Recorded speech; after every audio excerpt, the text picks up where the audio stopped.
FlyOver film was shot in front of a live studio audience.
Welcome back, guys, to another episode of FlyOver Film. As always, with me, my boys, Brian the Viking, Jackie Daytona, and a cell phone. It's me. Who's very happy to be here. How you doing, old chap? Daytona, Jackie Daytona. A human beer, please. One human. See them driven before you. Alcoholic. Hear the lamentations of their women. How's it going, boys? We're good. We're good. Are we happy and excited to be here in another Halloween special? I'm so excited. Oh, I'm thrilled. I went hard on this costume for no apparent reason. I got to give a big shout out to Harrison, whose donations include all my Nerf weaponry that I then painted and created these. I call this one. What's it? Doombringer and Hope Slayer. So that's my. I gotta give a shout out to all my coworkers. I've been a belligerent asshole to them this entire week to really get into character. Who did you sexually harass? I've been running away. All the NDAs have been signed. I cannot talk about it. These teeth are actually going to TJ is like an embodiment of this torture that is his life. Like, he's trapped inside of a cell phone in his mind and now in his body. Yeah. It's a very existential costume for TJ this year. He has to fix them all day, and now he is one. He has become the thing he hates most. It's a Black Mirror episode. Press my button. You know what I mean? Shit. It's a Black Mirror episode. I'll dial for some takeout, if you know what I'm saying. I got excited for some taint, but didn't happen. She gave me a taste. Now I want it all. So I don't know if you've been a fan of us for the last 4 years. Question why? But more importantly, for punishment. Yes. You've probably know that Halloween is like our special holiday. The biggest episodes, usually our longest episodes. In the past, we've for Christmas each taken a franchise, gotten very drunk and discussed and ranked those franchises. But just like Kanye, this year we're taking a left turn. Can we not do just like Kanye right now? What is it? You're dressed as Bill Murray. You're referencing Kanye. Like Kanye. What are you trying to do for Halloween this year? Exactly like Kanye. Can I ask you a question? Yeah, go ahead. How do you feel about Andrew Tate? I miss you, bro. Come back to Twitter. Come back, boys. I need your guidance. I feel lost.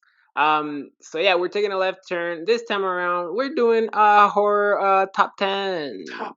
Top 10 each. Legal disclaimer: this is our top 10s. If you don't like them, go fucking make one yourself. Yeah, these are personal favorites, you know. Yeah, but also mine is definitive. Yes, exactly. Mine is not definitive because it will change any day. So how about Joe or whoever wants to take it? Tell me about your. Tell me about your process. Give a real process. Yeah, absolutely. Yeah, your process to determine your top 10. How about you give me a little bit of background? I'll start. So my top 10, I really wanted it to mix it in with all sort of ranges of horror.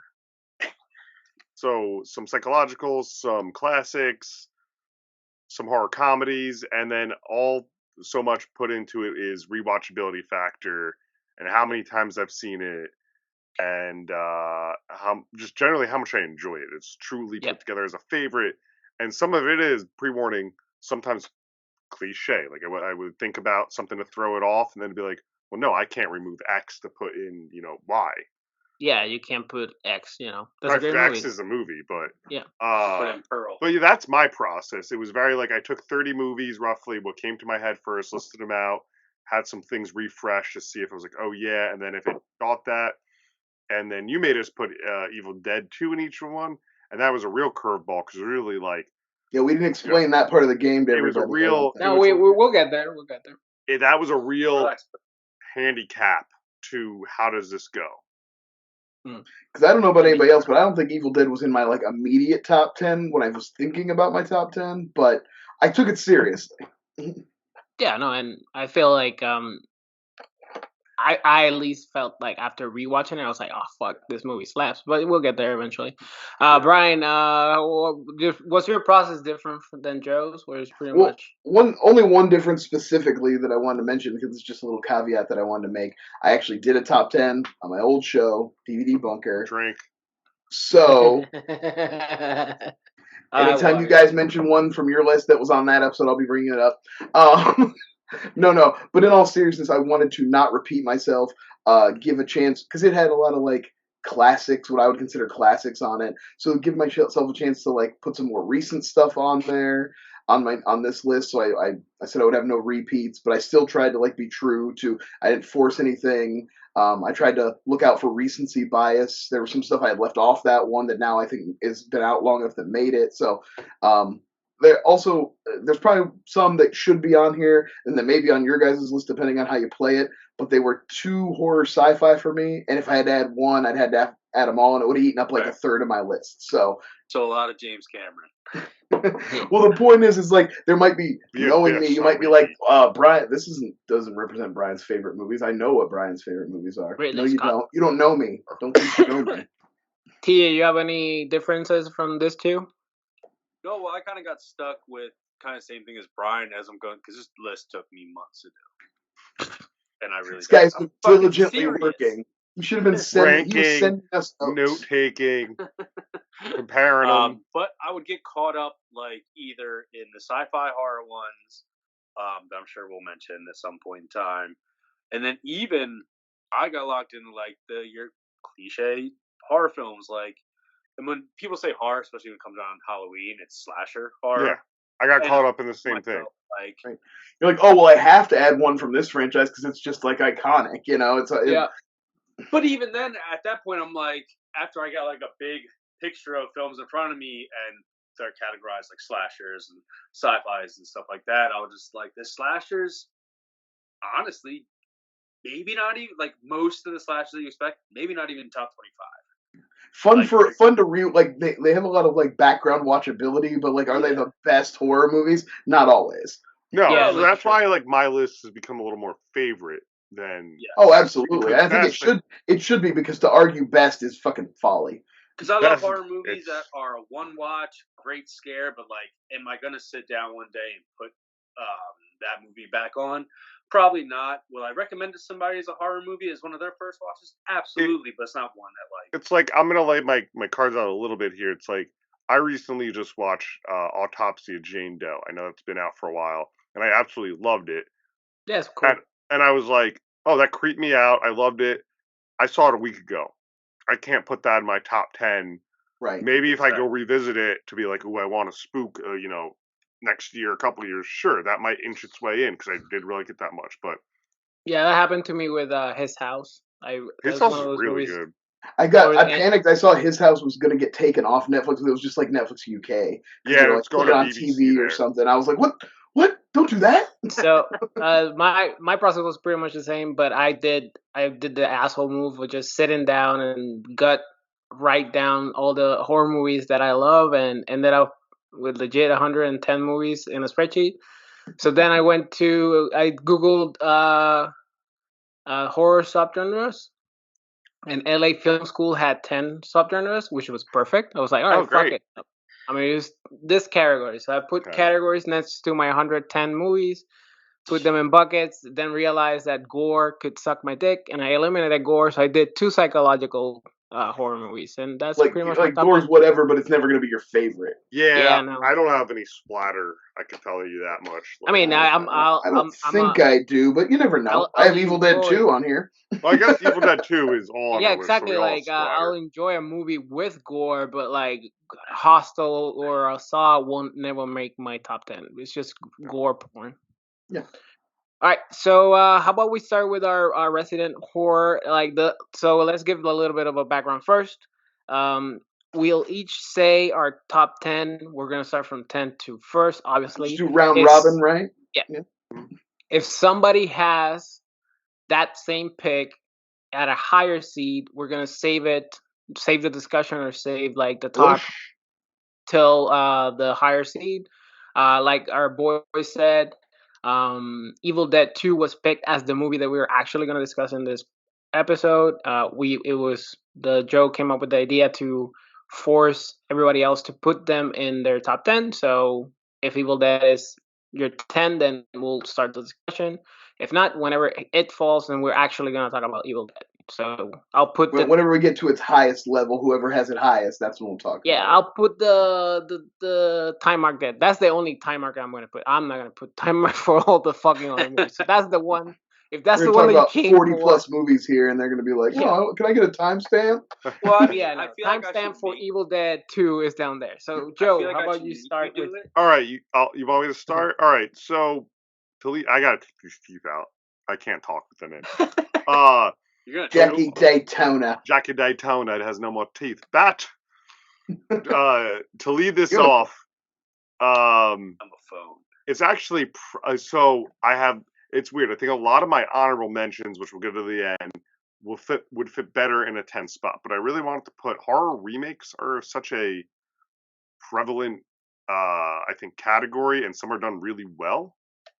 And so at 10, one that I've watched maybe a dozen times, I absolutely love. I put the Fright Night remake at 10. I find that movie incredibly enjoyable. Yeah. It has it's not scary. R.I.P. Anton. But it does take itself a little more serious. If somebody else has Fright Night remake in their top 10? No, I didn't. No, think so. Joe, take it away. That's okay. Your discussion. So yeah, that's kind of why I wanted to put it in there. I was like going back and forth, and I was going back and forth some, I would say real more traditional picks, but I was like, it's good. I connect more with that remake than I do the original. The original is a great fucking movie too. And I remember showing it last year to Laura and Sam, and I was like, oh, it's like kind of fun and like more like horror comedy. And they watched it and they're like, no, this is pretty serious with some fun elements. And I was like, great. So, I think it's a great representation of a vampire movie. And as a resident vampire, excellent David Tennant performance. He steals it. He steals the movie. I think I mean, it's crazy to get Toni Collette in there, Morgan Poots, Dave Franco, if you're a fan of that type of thing, and then like the last that type of thing. Dave Franco, the last big role for the niche taste. Class, I think the fucking guy from Superbad. Other than I don't know what else he was in, role model. But he shows up as recently as a really creepy teacher in that Dust. Oh, you're talking about McLovin, right? Yeah, that movie. That he's in This Is the End as himself. Or Paramount. That I forget the name of it. That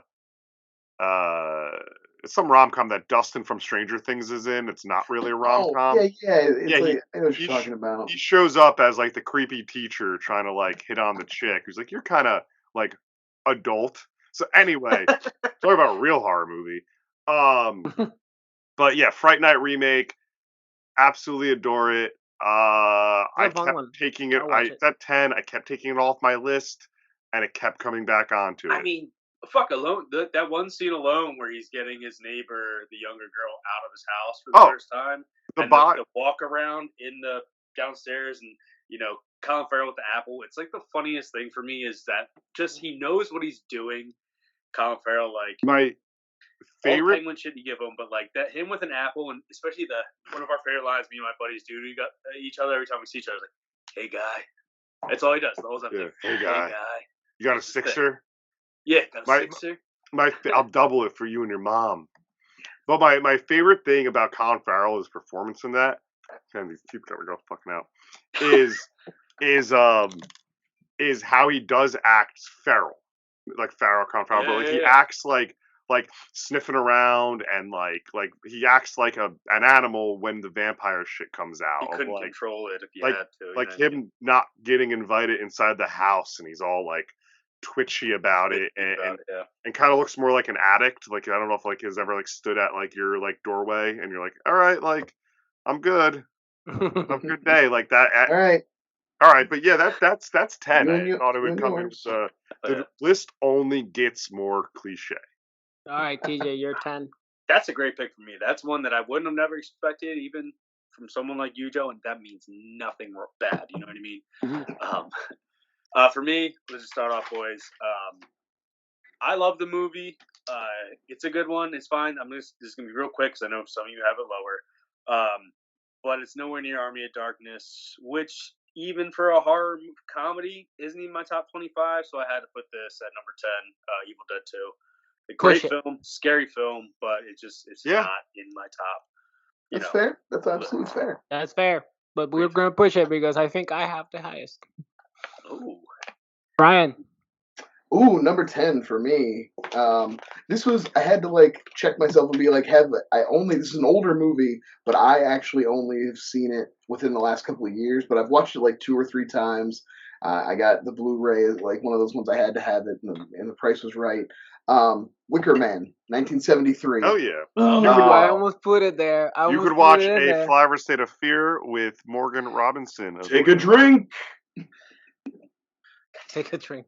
I broke sobriety. Yeah, I almost put it there. I was like, this or the other one that I ended up taking. This is such a good movie.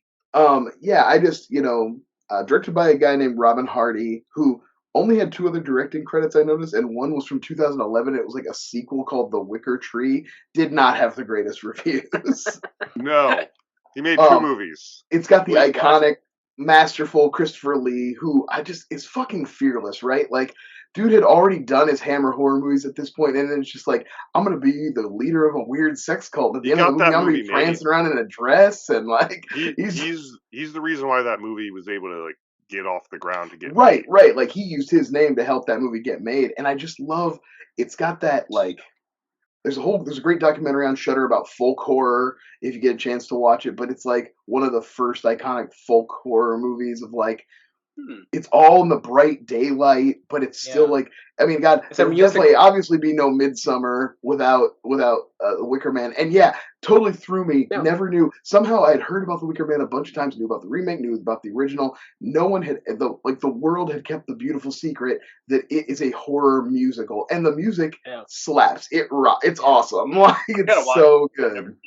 And it's great. It's really great. It has legitimately one of the most terrifying and nerve-wracking endings of any movie that I've ever.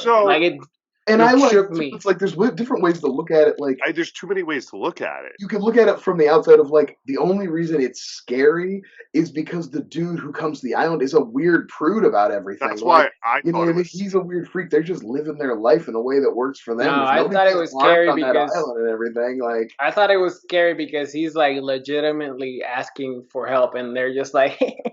Oh yeah. Oh no, I know what you mean. No, I mean the ending is scary, but I'm just talking about like in general the vibe of the movie. I saw this. I watched it for the first time because of Fear, and I thought the same thing though. Like that different perspective of this is just their normal culture. Like he's the invader. He's the one acting like an asshole and coming in and being all judgy and like. I proposed this question to Morgan, and I want to pose it to you guys. Do you think where did you propose it? Do you think the movie should be called something else, and the imagery should not be of the Wicker Man and the burning because that is the end stinker? Because I think if that's the case, great. I agree that'd be cool. But that's just the way that movies were marketed back then. Like, yeah, no, I get it. They gave it all away right up front.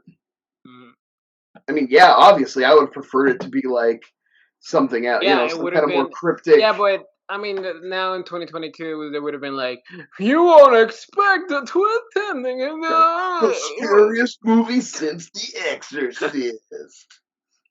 All right, so great pick. I love it. So part of the categories was comedy.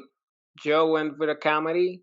I'm gonna go with a comedy, and I was in between like the obvious one, but I kind of enjoy more the cop version of that movie, which is Hot Fuzz. So I didn't go with Sean, and I went with one movie that legitimately surprised me. When I saw a trailer, I thought it was dog shit, and I was forced by my wife and my mother to go watch it because my mom is a horror fan. Um, The Cabin in the Woods. Love The Cabin in the Woods. That's Great. good. I That saw it in movie- theaters. Yeah, I Great, saw it in great theaters. experience. Super surprised by I did not expect the setup. I did not expect the execution. I really didn't expect to laugh as much as I did. And just like as a horror like nerd, like when they're in the facility and you're seeing all those different Just monsters, pointing out all the different references, like, oh, that's Hellraiser It's there, oh, so that's, you know, funny, like... The amount of and people. this guy Grab the conch shell, Brian, grab you the probably conch know the name. I'm blanking. Step Brothers' dad, Richard Jenkins. Yeah. Richard Jenkins. Also, a great in Let Me In, the Yes. Let Me Yes. Everyone In remake. Was also an honorable mention. Richard Jenkins' comedic timing in that movie is pitch perfect. Like He's an incredible comedian. One of those guys who like sailed under the radar in like boring character actor parts for so long until like people started realizing how good he could be, and now he gets used properly. He does have a great Oscar-nominated movie called The Visitor. Oh, I thought you were gonna say Shape of Water. No, he was nice in that. The fish fucking movie. But yeah, and it has a great ending too. Like, and it also is like an Evil Dead adjacent. Yeah. What I love about that movie is that for like normies, like non-movie, like not even horror, but non-movie people, they still to this day do not. They're like, oh, just a horror movie, and they go, what is this? Because I've had so many people go, do you know? Did you know that? Did you know? Seen that? You've seen Cabin in the Woods? I remember people left the movie theater when we even saw it. Even knowing that there was more to it, and like they were drawing me in. When the first time I watched it, when it ended up being the like zombie torture family who gets picked, and that whole attack, I was a little disappointed. I was like, oh, this is what it's gonna end up being. I was like, I figured it was just a budget thing, and that's what they had a cool idea, but they could only actually show. And then when they broke off in the third act, I was like, oh, okay. I do believe I'm not 100%. I didn't like memorize my list, but I'm pretty sure Cabin in the Woods made it to my first top 10. Nice. Oh, yeah. Search DVD Bunker if you want to check that out. Ooh, Joe, shot. Everybody drinks. Take a shot. Joe, well, how about we take us down to number 9? Number 9. You will have to. Number 9. Push. Push. We'll have to push. All right. So Evil Dead is number 9 for Joe. We're gonna push it. Could have been 10. Push it. Real quick, it should have been 10. It could have been 10, but I thought it deserved a little more respect than the horror remake, so that's why it sits at 9. Oh. Although it is of itself a horror remake. That is true. Yeah, a reimagining. Okay. I'm gonna go with something that's right up my alley. It's a TJ alley. I swap between 8 and 9. So nobody's gonna push it. Nobody's gonna push this one. This one ain't gonna be on anybody's list. We'll see. But I like people getting eaten by things on screen. It's one of my favorite things. And like, you can only be so scared of Jaws, especially if you're never gonna go in the water. But what you have to do, no matter what, is walk on land. And guess what can fuck you up when you're walking on land, baby? Tremors. Yeah. Hey, honorable mention, baby. It's on my list. It's up there. It's on my list for the simple fact is I will put it on at any point in time at any part of the film and just watch it. Then maybe even restart it depending on how late I got into it. You go watch an episode of FlyOver State of Film. Straight up. Yes, you can. Well, also, I don't know if I mentioned, and it's funny you brought up Jaws, because I always thought, much like Jaws, which gets kind of mentioned in horror movies, I never thought Jaws or Tremors was horror. It's all more like thriller adventure to me. Yeah, but I definitely, I mean, it counts, like, fully. Nobody's trying to, but like, in my personal, I love Tremors, but I never would have thought to put it in my horror list, I guess. Yeah, like, I left Jaws off my list Yeah, for the record, and because that's I'm There's no like, way Oh you can hear yeah. that John Williams score in the third act and be like, "This is a horror movie." It's like, I included Tremors because one of the subgenres is like monsters, and I started like Tremors is thinking of straight up in the horror is genre. yeah. yeah, but it definitely falls into like your adventure and also that early Right. '90s. Like, there's a Okay. feel good to it, other than like because the first 25 minutes when they're figuring out what's happening, you don't see it. You think they're just the little snakes, but like we as viewers who are watching the film know it's something bigger. But like the gentleman who gets eaten with all the sheep, the two workers who are working on the electrical wires, the avalanche, and the guy just getting pulled and wrapped around. Oh yeah, they do a good See build, anything. sure. Yeah, they built, and then the guy on the tower, old Bill or whatever it is, with the, he's like, you'd hide some guy's camping down there even though he has a Winchester, and you're like, oh, good point, because was scared of something, but whatever was not scared of him, which is always gets me to this day, and especially when they do the close up in the old man Bill, whatever his name is, when he's up top all dried out and just dehydrated and dead. It's just like, oof, it'll always get me. Number 9. It's a good fucking movie. It's fun. We one. had fun discussing about it. yes. Brian, number 9. Number Ooh, 9. Number Number 9. 9. Number 9. Number 9. Number 9. I don't think anybody's gonna have this one on their list. That's okay. I don't want. I'm like I said. I wanted my list to embody. Yeah, you're unique. You're a unique flower. We I'm get just it. We get unique. it. I'm a beautiful snowflake. It's true. I rewatched this just recently and was like reminded of what an effect it had on me as a teenager. And that's Interview with a Vampire. Oh. The like Leviathan. It didn't even make my honorable. Yeah. No, I mean, hey, it's not. It's okay. It's not for everybody, and it's the '90s. It's a bit of a relic too. But like when I was a teenager, I had my version of Universal Monsters, which was like this movie. I like Bram Stoker's Dracula now, but I didn't really get into it back then. Interview with the Vampire was like my vampire movie, and then I had Wolf with Jack Nicholson, and I had Mary Shelley's Frankenstein, the Kenneth Branagh one, with Robert De Niro, and those were like my. That was my jam. Who was your wolf? With the Jack Nicholson wolf. Oh, I never seen that. I want to. If you're about to talk shit about Frankenstein, man, we are gonna. That Frankenstein movie is rough. No, that's a classic, man. That is Kenneth Branagh doing his epic his Shakespeare shit with. Oh, it's so good. You're out of your mind.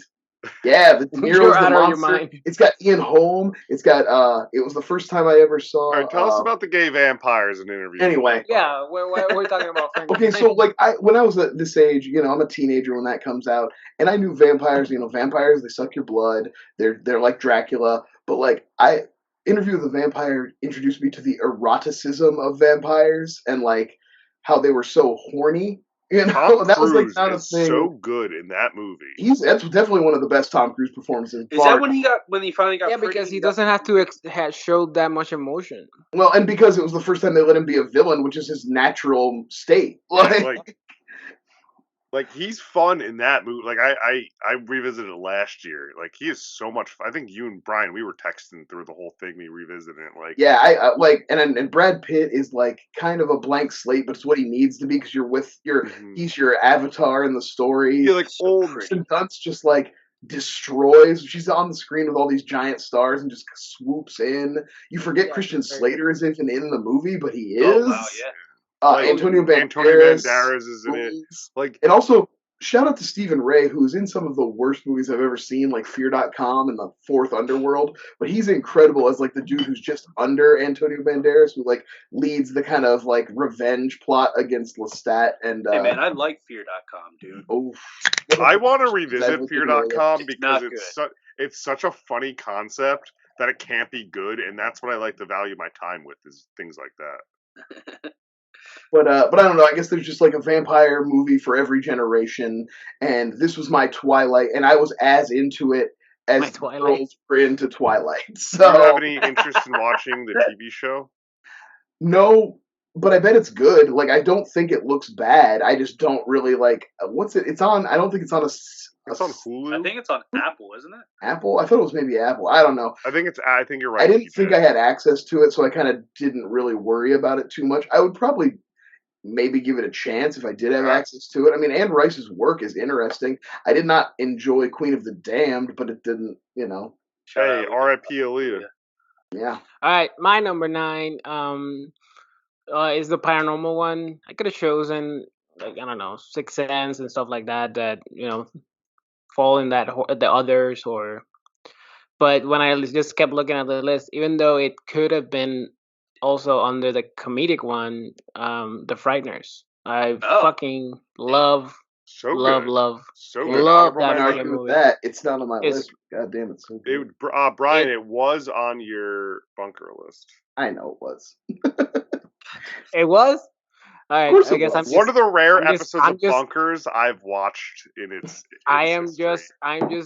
I'm Brian. What are you trying to say, Joe? That's not exactly a glowing endorsement, you know. I've seen them all.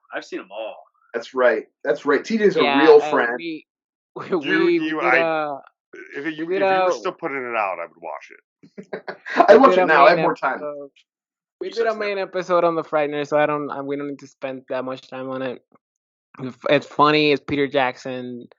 It's Michael J. Fox. Maybe at its pure, because like I love Back to the Future, it's great, but like this might be Michael J. Fox. Like, well, this was like right when Sin City was a huge hit too, and like he was ready to come back to movies, and like Frighteners wasn't a huge hit, but it was strong enough, and he was good enough in it that I think he's a fucking. He was star. about to launch again, and I star. legitimately think that he knew he was about to take off again, and he couldn't handle, and he knew he wouldn't be able to handle it. He was like, "This is the time I have to reveal that I'm sick because I'm about to like make the leap again and start up again, and really like." And he knew it was going to be too much, which is just brutal. I mean, one of the greatest Hollywood what ifs because man, what a loss! Like, think of the work we could have had. Fucking love Michael J. Fox. He's the best. Great about the Frighteners. And I know it's a TJ favorite, but it has the same feeling, even though they're completely different, as the Casper movie that came out at the same time. Yeah, it did. It does feel like a little bit more serious version of Casper. Yeah. And I mean that in the best way possible. Like it's like they shot Casper here, and the Frighteners was here. It's like the next town over is where Casper takes place.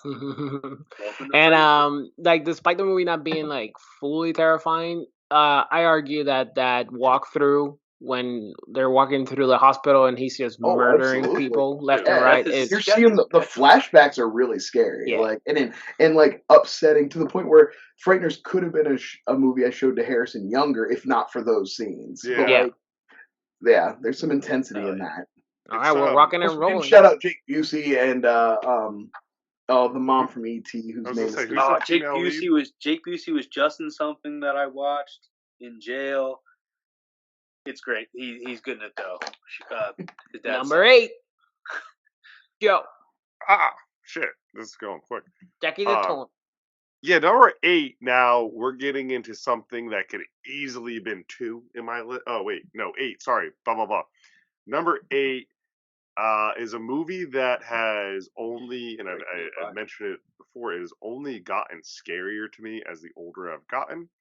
If you asked me when I was 13, I would have said it's like the Frighteners in the sense of, oh, a kid could watch it, it's chill, and the older I get, it's scary. That's Poltergeist. Anyone? Oh. I'm right there with Joe. We have the same number, same pick. Perfect. You go. Poltergeist at number 8? Amazing. Do it up. Talk, boys. So talk amongst yourselves. So, TJ, I put Poltergeist at 8 because I always say it. It's like, when I was younger, it was like, throw it on, fall asleep to it, do not care. The older I get, the scarier, the more I'm like, it's about the horrors of buying a home. It's just that, and there's like something about like not being able to like protect your family and like maintain that is like really like my favorite thing about it is like one, it has those, which I was young when this came, or I wasn't even, was it 87 maybe? I didn't see it. I was like 92. I was like 6 maybe or something like that. But it has, because I don't know when this started, but like it has the classic scene. 82. So scared me to say, because it's not even like it's scary, but it's like a jump scare. The mom's going through the kitchen. The camera stays on her one track. She walks through. Oh, it's so good. Walks back with the stairs all stacked up, and her reaction, even though it's the most slightest thing, is like something that you would see. Everything about this movie, Poltergeist, makes it so scary, but also one of my favorite horror movies of all time, is that family feels like my family. It's just Yeah. that weird like The Spielberg. dichotomy of like the dad's kind of out You mean working, Toby his Hooper? mom's doing her thing. No, I just meant like the vibe. No, but it's just that thing of people say that like Spielberg ghost directed Poltergeist. Yeah. yeah. But what Toby TJ's Hooper, talking love about it. that is a Spielberg thing. Like it feels like your family. Your family, yeah, and like and the music. I Oh, love Spielberg loves his daddies.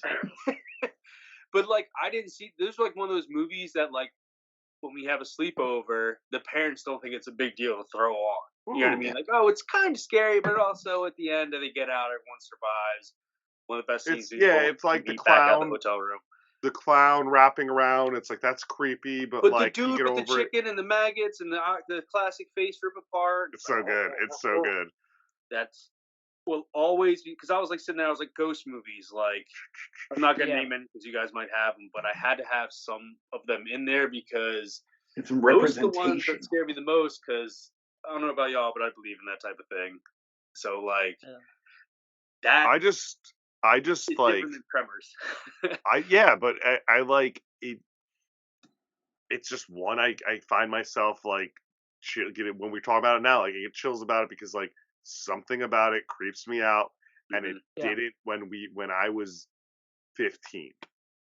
Yeah. And that's absolutely. weird in the sense of it should only not get scarier. And But I'm like the point of like there's good ghosts, there's bad ghosts, the ghosts don't care, then there are ghosts that are mad that obviously, the land developers fucked everything. Carol Ann, get out of the light. That young woman. What is the movie that she's also in? 16 Candles? Is she in 16 Yeah. Candles? Yeah, she like plays the wedding. Yeah, she's in another one. She's the same voice and everything. Yeah, Yes. She's not doing a voice in Portuguese. That's just her voice. She's a star. Shout But out super Code. creepy. Best shows. I love TJ that you have that at the same spot too, because it was one of those ones. Like I said, I think you and I said I kept taking things off and editing. It needs here for this reason. It's gotta be there. Absolutely. And it. All right, Brian, come on. Sorry. Let's say the same pick as me though. Come on, baby. Like we're the same as them. We're good. We're just like them. Okay, well, do you have Evil Dead 2 at number 8? I have it at 7. Oh, okay. Well, I have it at number 8. So, do you want to talk about it now? Or you want to wait around? I'll wait around. We'll do it next round. All right. What's your my number 8? My number 8 is a psychological thriller that every time I watch it, it fucks me up the same way. I don't know why. Like I know almost all the beats, and I know what's gonna happen. Yet it always fucks me up. It's Jacob's Ladder. Oh, nice. Good pick. See, It's been a long time. I need to rewatch soon. Yeah, I gotta rewatch. I haven't watched it since I was a child. It'll fuck you up. At least it fucks me up. It's very well made. It really does play well with is this reality bit, but in a way that it's just him selling it. Like Tim really fucking goes all out during that movie to the point that you really buy that he is going fucking crazy. Mm-hmm. And it really does dive into a lot of like the party scene.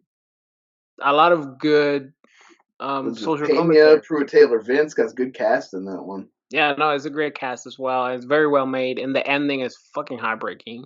It's a good, and like maybe one of the first, like I mean, like not one of the first, obviously, but like not to give it. I'm not gonna give anything away, but like what a switch, what a shift on you. Like I mean, talk about one that felt like it came out of nowhere. At least the first time I watched it, you know. It's one of I know we're gonna all talk about different movies today. It's probably like if there's a top 3 most adult films, it's just a movie for fucking. It's pretty horned. Yeah, it's pretty horned. You got Elizabeth Pena in it, your movie's gonna be hot. Like that's just the case. Yeah. It's just the facts. Oh, I meant like mature. Not but, like. I know what you meant, Joe. Like horny. But not like horny. Do I make you horny, baby? Do I? Do I make you horny? Jackie Day Powers. Have you done? No, you've done Austin Powers outside of the pod, but you haven't done it in the pod, right? As a 3-year-old, in the 3rd grade, I had a hand sewn Austin Powers costume. Oh yeah, we've all seen the picture. It's adorable. Hand sewn. So, I would do it again as an adult, but you can't hit those highs. All right, so now everybody knows that once it circles back to me, we're all talking Evil Dead. But then how about we we're talk going- about we're that? going- You know what? That's like the 7th inning stretch. We'll get in there. We'll get. Yeah, we're. Yeah, let's just I talk think Evil maybe Dead good as his now, and concept. then we'll Like, I Let's, didn't restart. notice do I was round doing it. 7, and then we get back to Jusef. It'll be time to talk. Okay, We'll- so we're halfway. 7. At 7, I have Child's Play 2. Push. Push. Push. We're Okay. pushing it. Push it, baby. Push it real good. Good. You know how hard it was Like, to only have one of these I'm because of our nervous now. friendship? I always did that to myself. It's like I'm only gonna put one per franchise because like it gets hard. You know what I mean? It's like you gotta I only you do know, one per. yourself to a That was standard. another rule I set for myself. Yeah. One per franchise. One rule that I tried to set for myself was if I had to do it, like only use so many Universal monsters. I end up using a little bit more than I expected. But for this one jumped back and forth with Poltergeist too. But once Joe said 8, I was like, I'm keeping Poltergeist at 8. But I don't feel like this is gonna be on anyone's list. It is one of my favorite movies, one of my favorite vampire movies of all time. Has the gorish effect, the splatter effect, the joking, the complete not knowing what it was when it started, thinking it's a bank robbery movie, and then it turns into a fucking vampire just craziness from Dusk Till Dawn. Still It's not my Oh. honorable mention. It's a good one. I That's love one. that pick. Me and I Joe love talked about that when we did a fear because I love a good movie that starts as Take a one shot. thing, a horror movie that starts as one and flips to something else. Yeah. So good. This is And a movie for me. It's very personal. Me and my cousin, when we were like 12 years old, stayed It has down Salma the Jersey Hayek. Shore. It's already a We winner. snuck down to our other cousins who had a shore house right underneath us, and just went through his VHSs, saw From Dusk Till Dawn, saw nudity, and just like, let's watch it. We have no idea what the hell it is. And now We you were have up a until foot 2 in the fetish. That's why I've seen Species so many times. I just locked in at 2 in Oh. the morning. And we just, again, I'm thinking this is a bank robbery movie. Then when it gets to the titty twister and all hell breaks loose, it's Such a great name for a bar. yeah. And the Cheech speech about pussy at the Oh. outside is like Oh, iconic, right? Like, That's you a can't- movie that I've literally bought 3 times on Blu-ray because I keep forgetting I own it. So I've seen just it get on it. sale, and I've gone, oh, I got to get it. And I've done it to the point where now I know I own it. Yeah. I I'm mean, always yeah, like- one would hope. And again, for me, That and Catch Me If You Can. that's true. I love that fucking movie. But this is like a rewatchability thing for me. Like a lot of these movies Oh, it's on my high. list Super are high. pure rewatchability. The Yeah. best Juliette Lewis in the Desert movie, Just Above California. Yes, Never absolutely. A little bit ahead of California. Best George Yeah. Clooney movie because I feel like he knows where he is in the film, and I don't know if anyone around him. Because what did he do before this? ER. Well, this was like his first big movie This after was becoming a still star on ER, ER. yeah. And my man went for it. He didn't fucking chuck Oh, it in there. George He Clooney's went a full ride or die. Like Yeah. he's That- a fun actor. Best Dude, about Dom the Mancini cake with his hands performance for off. sure. Dom Mancini and his dick pistol. Classic. You mean Tom Tom Savini. You mean Tom Tom Savini. Savini. Don Mancini. I was like, is Don Mancini in I there? was like, wait, he's being shot. Wow, Yeah. if Don has a gun, go for you, Don. Let's Tom, go. Tom. Yeah, you know what I bet he does? I bet he's got a shotgun down there, is what I'm saying. Yeah. Like, No, that Tom dude is Savini, swinging. an early Machete. Yeah. Yeah. Shit Is that Shaft? Kind of almost like an early version of Machete. If Yeah, it's not like Shaft, can we cut that out? Is it the guy who played Shaft? No, it's not. I'm It's not Richard gonna- Roundtree. It's not It's Richard not- Roundtree. it's not Orlando Jones. Thank you, I Sam. wish I had the actor's name. I know it's not Shaft though. I guess. No, it- it's Oh, just I know Paul who you're Rodriguez. talking about. No, he's Okay. a genre. He's one of those like horror genre actors that Yeah, like.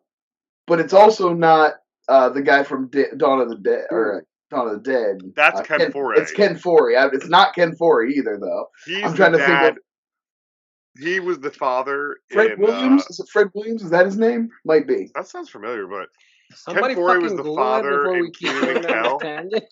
I feel like Candyman did Jusef. follow me I feel like before this. Jusef Not the might one. more. Ken Foree was the father in Kenan and Kel, and when I found out later in life he was a horror icon, Holy shit! I was like, "What? That's Mr. Rockmore?" That's Do that to me amazing. now. Because it's Shout out just a to my sick. It's movies just that's coming just up like a on the list. That's general happening in dad real sick- time for TJ here. That was real. I didn't even know. All right, who's up? Brian. Fred Williamson. You were close, Brian. Fred Williams. That's what it is. Brian, number 7. Number 7 for me. Silence of the Lambs. Honorable mention. Oh, I was gonna say push, but no push.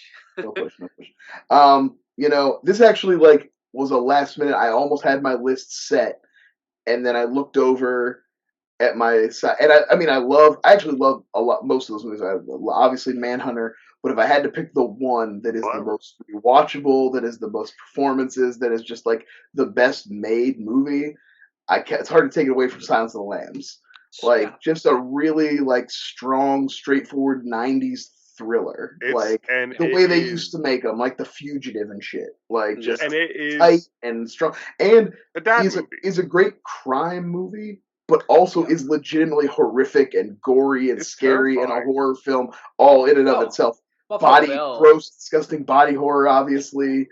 But works as just a procedural too, you know what I mean? All the Buffalo Bill scenes are fucking terrifying. I mean, every CSI and Law and Order just stole the formula and put it in a 45-minute. Oh, absolutely. Yeah. And that's why the Hannibal show ended up working so well. They were like, well, fuck it, we'll just come back to this format because we.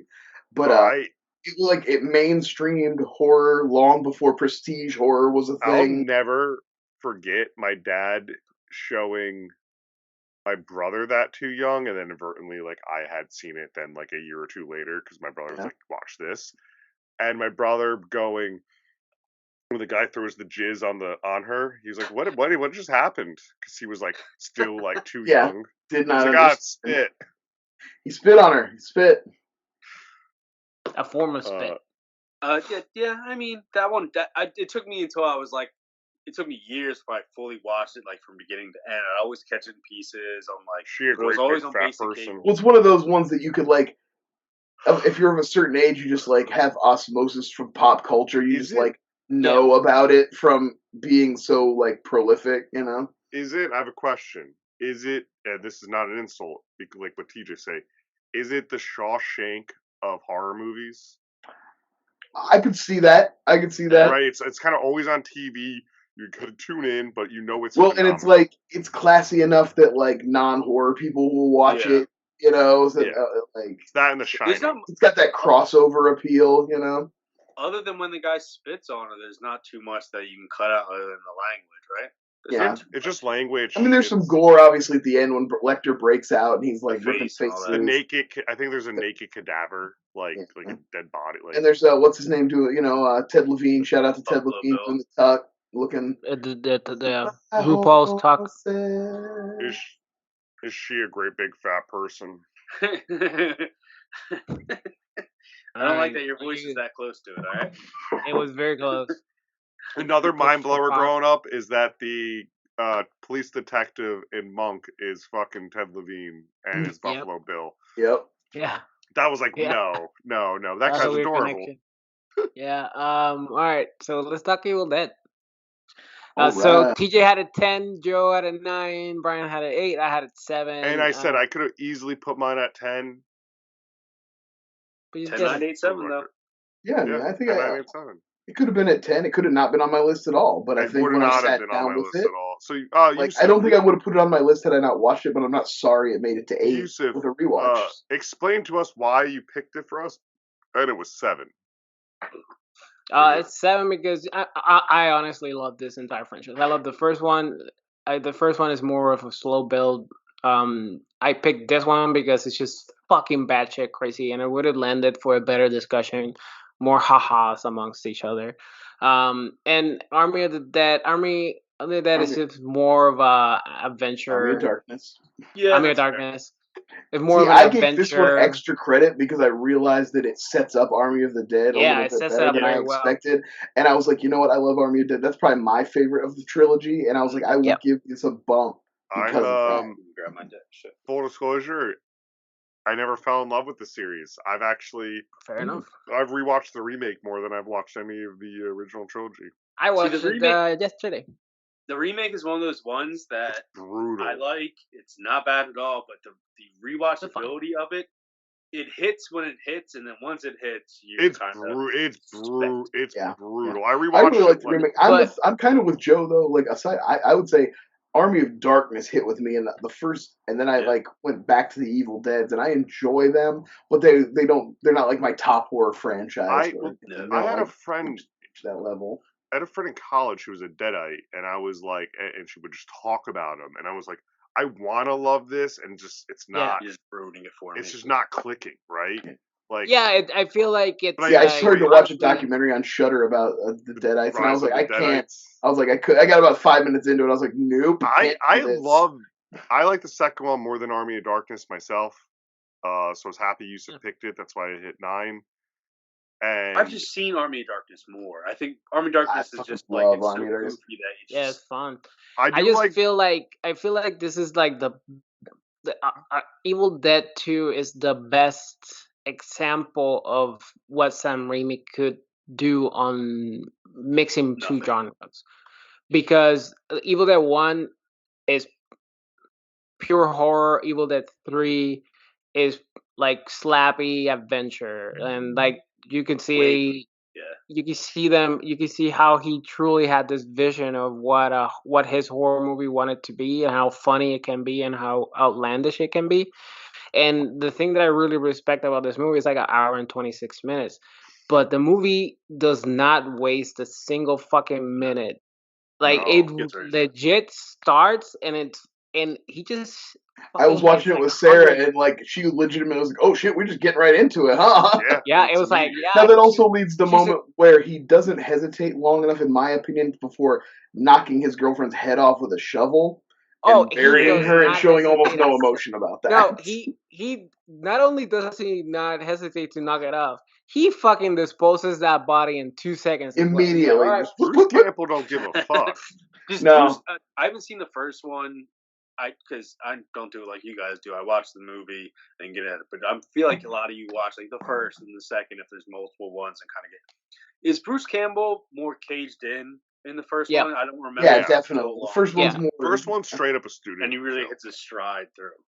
Like I Right. feel But, like like, where did towards that the come end, like his mania, like with the situation, yeah. like he tends to like break a little bit outside, but in this one he's like groovy, It's full baby, on, from the very beginning.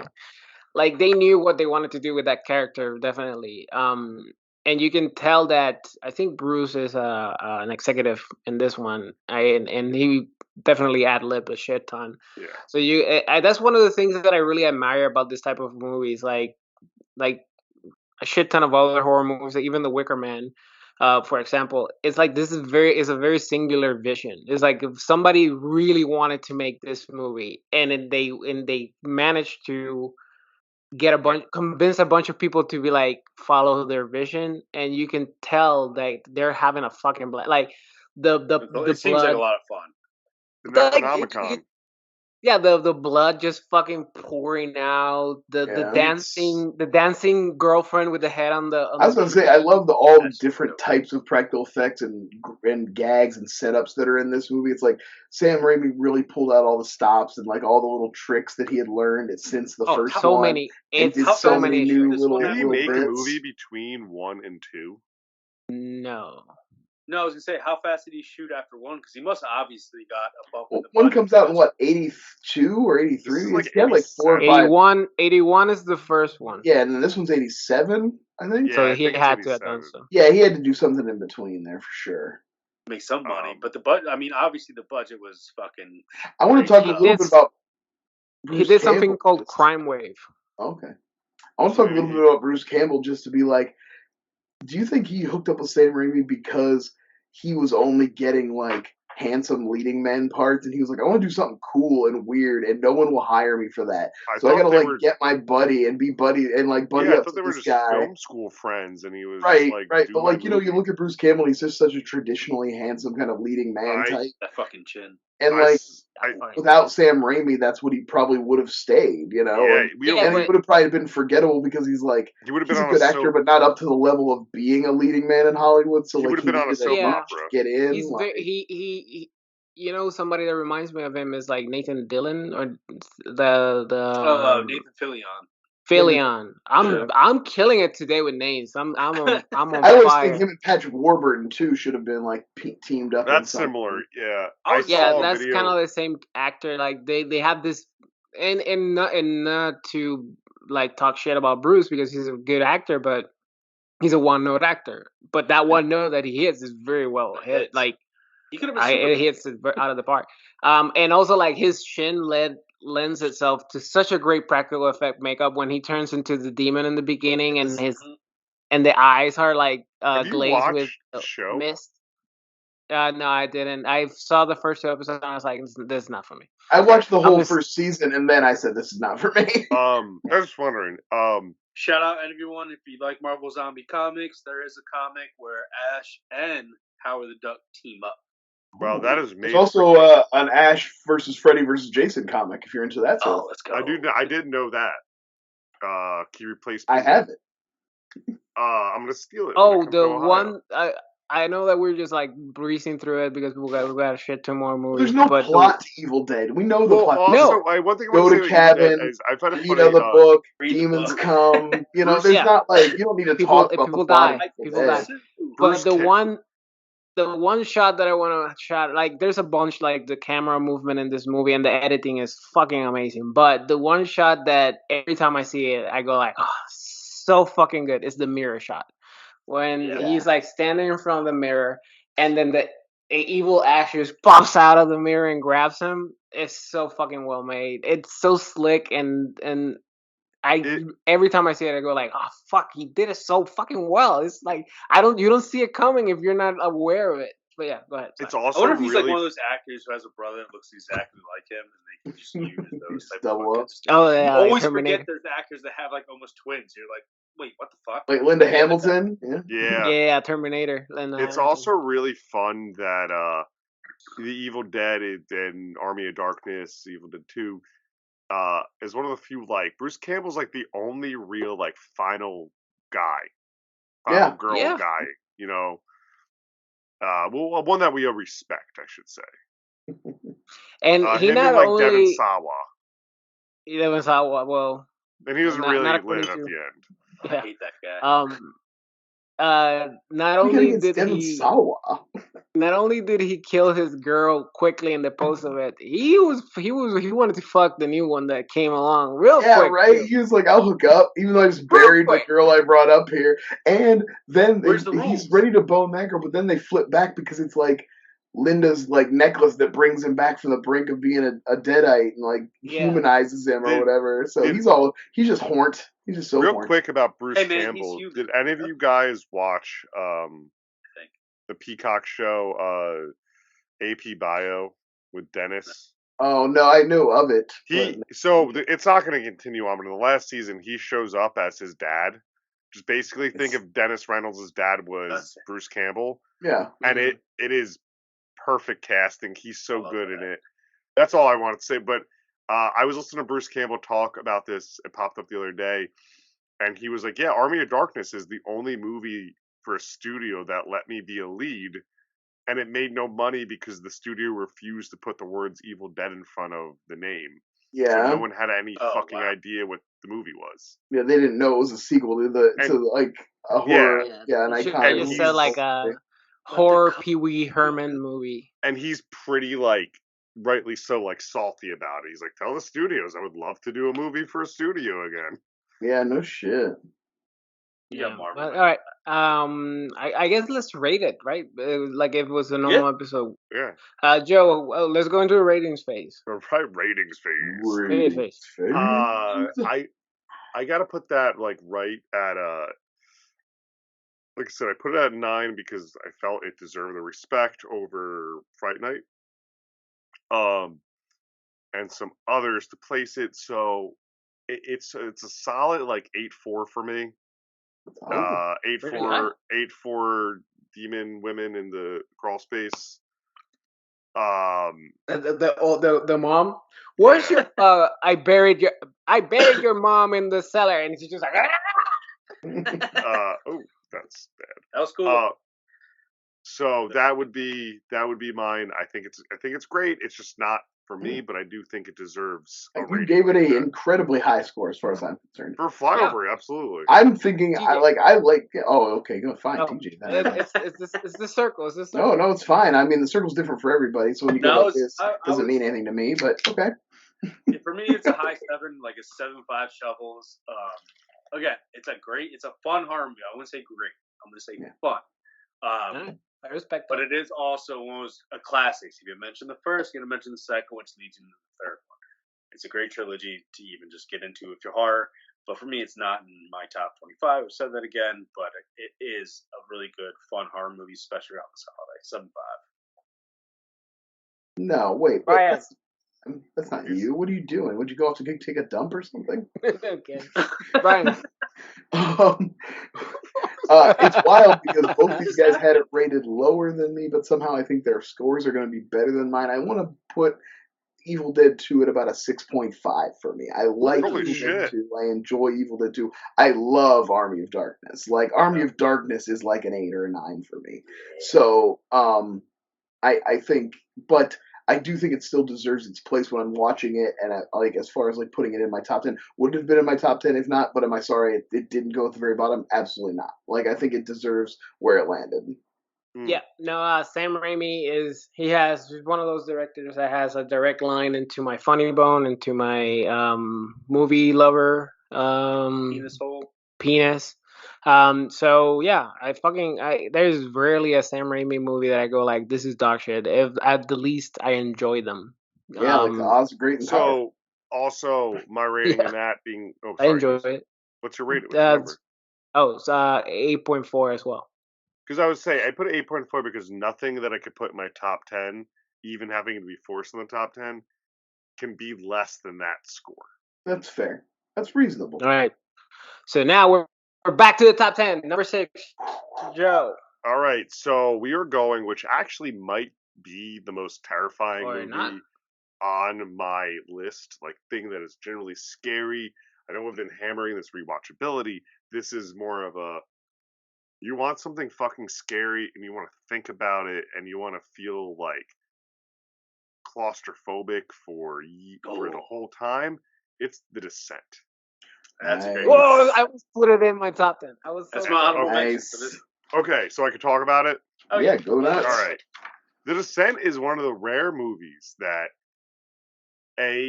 is more than its concept Oh, in yeah. I agree horror, with that. right? Like the concept alone of like we're gonna send people into a cave, spelunking, and then there's For fun. and then there's monsters down there. I don't want to really call them vampire, vampire. Like there's something down there, and the vampires are the least fucking scary part of that movie. Dude, Cannibals or monsters? Or cannibal. I just meant not vampire, but like, yeah, the cave dwellers. Yeah, almost like vampire in the way that they're like bat people. Yeah. And I guess it's the least terrifying part because at least when like, and I heard this recently on that Shudder like 101 countdown. It's like because you're so like the things crashing, right? The things crashing, and they're in there, and it's claustrophobic, and it feels real. It feels like I could get trapped into a fucking cave. At least when the monster shows up, you're like, okay, I'm in a movie. But it even starts off before that so jarring by just watching her husband take the pipe through the fucking head while they're driving and her child being murdered. And I think about that scene when I'm driving sometime of like, this is what a car accident. It's got that really Final looks Destination 2 Yep. thing where you like see the right kind of vehicle on the road and you're like, I don't like that.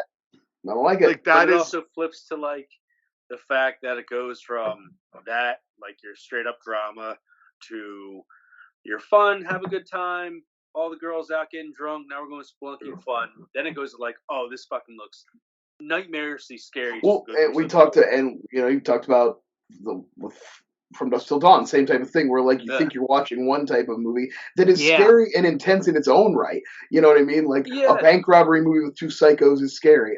Getting trapped in a cave with people that are hurt and no way out and you're lost is scary. And then like to add an element on top of that. The horror monster, but then it even flips itself again to almost a revenge fucking like. Right, because then there's and that's another thing we'll talk about later in one of my picks too. But like when there's a personal element to it. Like the it one brings a girl, whole different level, you know. the one woman is like has a problem with her, even her tragedy. So like she's a thorn in her side. With then TJ like she has to overcome her trauma to get out of this place, and then go back and save. Oh, sorry, that's it's two. But no, that's two. But like I am a fan I was saying, of you have the director's cut.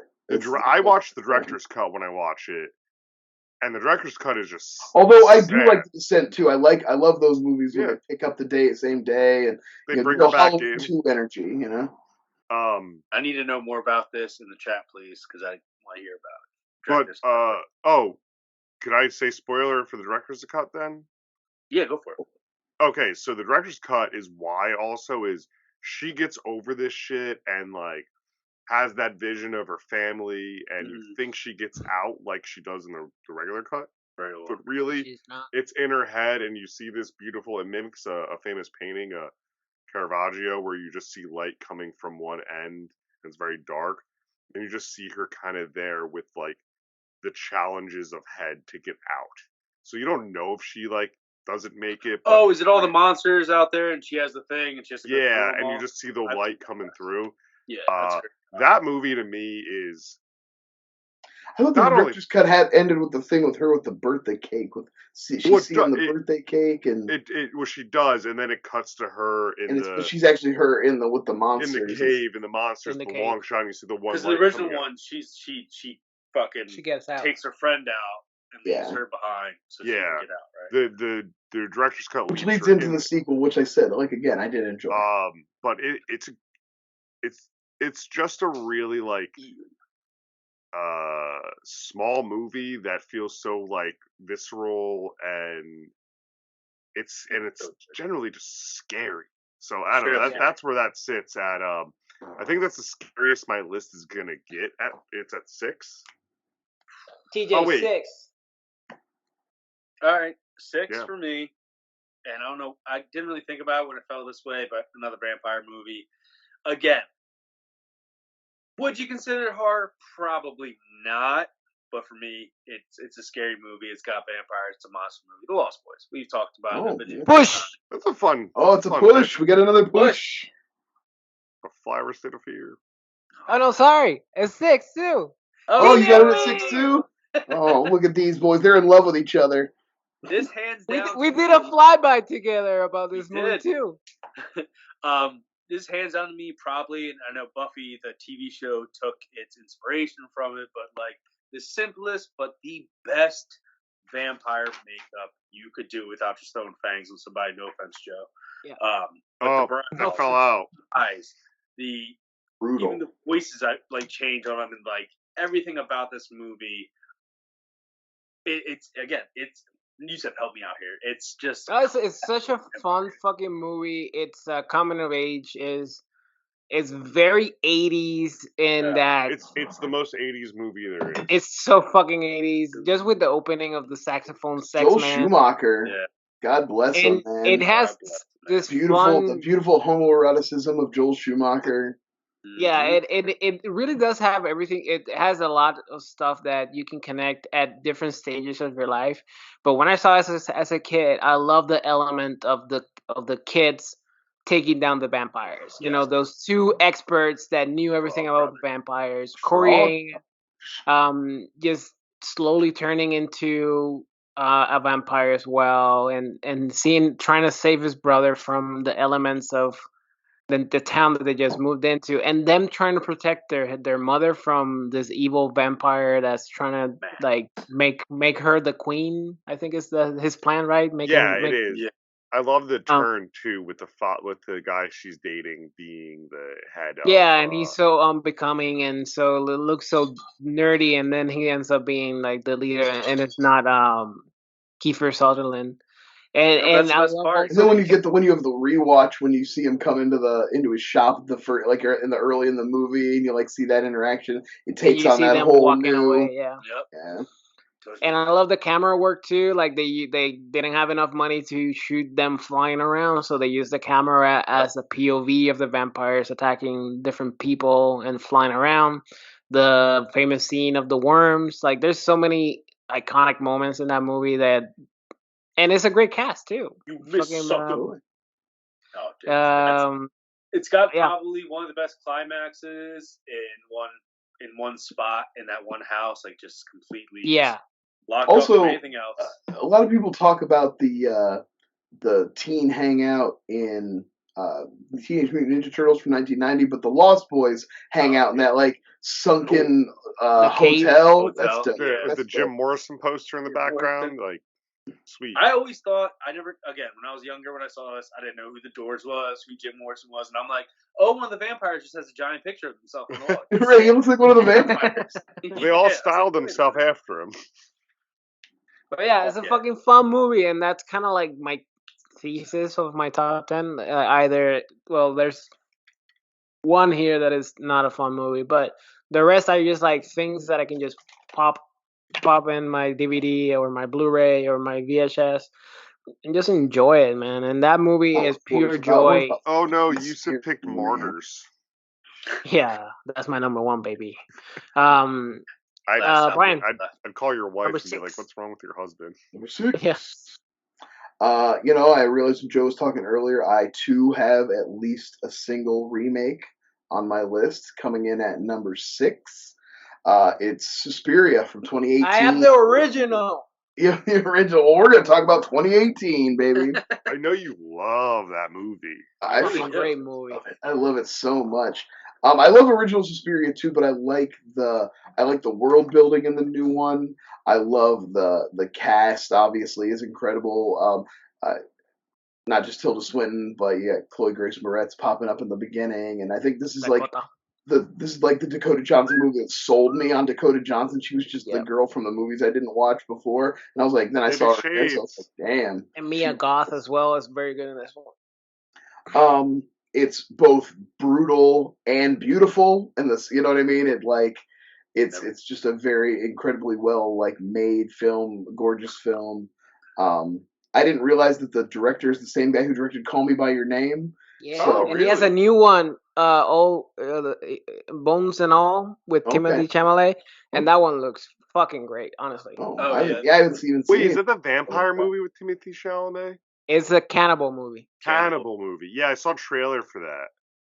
But I thought this is like the perfect example of a remake of an absolute classic that justifies its own existence by being like different enough and giving you more and like using different things that the other movie left on the table. Like the idea to use the dance school and the actual dancing as the way they like cast spells and they'll do the rituals is really cool and interesting. Yeah, no, and it's so good. And the ending and the end reveal of the witch, of the ultimate witch, is so well made. And oh, come on, dude! I'm not saying what happened. I'm not saying. Don't worry, he's never gonna see this. And it gets to a point. It's an Amazon original. I remember watching it. It's an Amazon original, but I have the Blu-ray. I remember watching it in the theater, and probably the sequence lasts like 6 minutes. And I remember feeling at the 3rd minute mark, I was like, damn, this thing is going way too long. And it kept going. And by the end, I was like, it wasn't long enough. I wanted more. I wanted more. I would like to see some more, please. A second order, please. It's weird. I'm not too versed in them, but like it's weird in theory to think about like a Dario Argento movie being having a remake itself and then it being good. But I mean, he did sequels. I mean, he did his own sequels too and stuff. So he stretched into the world too. So, but it's just very much like fine. Him. Yeah. Number 5. We're into our top 5, boys. That means I'm taking off some costume. Top 5. This meeting is very small and it hurts. Top 5. Actually, this I know I said about The Descent, and I'm like, oh wow, this movie really scared me. This is another one that has stuck in my list of movies that just fucked me up, and it's the one movie that I could separate the art from the artist for. Really like, well, it's Rosemary's Baby. Yeah, it's a classic. I love Rosemary. Honorable mention. Honorable push or honorable mentions? I think that movie fucking sucks. That's fair. That's fair. I do have a story to tell about it. Because actually that would relate to TJ. in that fucking sex sense. Anyway, I think the movie's terrifying. I to this day, every time I watch it, there's something really like appealing about like the story that's being told and like sucks you in, and like this like late 60s like Manhattan, upbeat New York. But what's scary about it is it's the one movie that nails that like everyone's on the joke except for you. Yeah, the fear of being left out. And like, Mother drew a lot from that. And like, I don't know who doesn't have that fear. I do, right? And it works well. It hits me. Like, yes, I know Roman Polanski's a huge fucking piece of shit. And that's why I say I could accept like this one movie. I really could separate the art from the artist. But it just gets me. I mean, it's creepy. The dreams, the rape dream sequence just kind of like nails like this is a dream. This is really happening. This like nails it being a dream, and then her being just confused. Like it's a very like powerful. And Mia Farrow's so childlike too. She kind of nails that like innocent, born yesterday baby trope of like she's just an ingenue out in the world, so innocent, so pure. Yeah, and then even the ending itself is not like oh my god, it's like this like hell's Satan, and they're all like high class and into it. Love the ending because like it's the one thing you don't expect, whereas that Rosemary really is she loves her baby, she can't help it. She loves her baby, and she's gonna do what mothers do. Like it's wild. The ending is very Wicker Man like in that sense, right? Yeah, that's a good comparison. But TJ, you said he hates in high school. My uncle is watching me, right? Like he's like like my parents went away for the week and he's watching me, and I had this girl come over, and I was like, I don't know, and I wasn't thinking, I was like, I'll put this horror movie on, and I put it on, and like obviously this is not a movie to like watch to want to like let's hook up or anything like that. Hey, how you like a rape scene? Do you want to make out for a rape scene? But it's on, right? Whatever, we're watching it, and my uncle comes in, and instead of leaving, he goes, oh, you have a girl over, and doesn't say it, but he just sits down and starts watching it with us instead of leaving. And then it ends and goes, that's it? That's how that ends? And all I'm sitting there is thinking, get the fuck out of the room. I'm trying to kiss this girl. I'm trying to mack over here, dog. And it was just really, I love that movie, but I always think of that fucking story because it was like he knew what he was doing. He was like, oh, absolutely. He was playing the cock block on you. He was just literally thinking, you should have just told me you had a girl over. I wouldn't have shown up. But now that I'm here. Anyway, I had to put it in my top 5 because I've always come back to that movie. I know. It's another one that I didn't find till later in life. I probably didn't see it till I was in my 20s, but I too really love it, and it's like the one Roman Polanski thing that I like allow in my life. You know? Yeah, I don't need Macbeth. I don't need Chinatown, but I need. Chinatown's good, but a one-time watch was enough for me. But I'll go back to Rosemary's Baby. All right, TJ, number 5 is Rosemary's Baby, so go ahead and continue talking about Rosemary's Baby. Since we all know how much you love it, God, you won't shut up about it. Well, Push, obviously, because it's number 1 for me. But for this one, I'm going to go with another classic, Nicholson. It's a movie that took me a while to really scare the shit out of me because I didn't know what was going on when I was younger, but when I did, this movie is, for me, the Shawshank Redemption of horror. Witches of Eastwick. No Push? No what Push. Is it? What is it? Shining. The Shining. Oh, we're on at number 5. Push. Number 5 with The Shining. Push. I've linked in with everybody. Oh, bullshit. No, It's number 5. Push. Okay, but can I make a point? Can I do a little something since my number 5 is next anyway? I bundled The Shining with Dr. Sleep. Can I talk a little bit about Dr. Sleep? That's fair. I like that. I'm going to talk about... my name is number 4, so we can talk about it real quick. Oh, want to just do it all now? Okay, all right. Well, let TJ start. It's his pick. Oh, wait. So we're going to go right into it right now. Yeah. Technically, The Shining is number 4, but since there's 3 people, like, let's just talk about it now. Joe, you don't have it in your top 10? I put it on honorable mention. It's okay, fair enough. Can't get there. For this one, for me, when I was younger, I've always heard about it, always read about it, and be like, I don't think that's going to... Rosemary Baby it, you know what I mean? And then I finally saw it as an adult and really sat down and watched, not even as an adult, as like an older teenager, 17, 18, 19, and you just fall in love with everything because every single time I watch it, I always catch something new or something that I either forgot from before, and I'm just like, oh shit. And it has probably some of the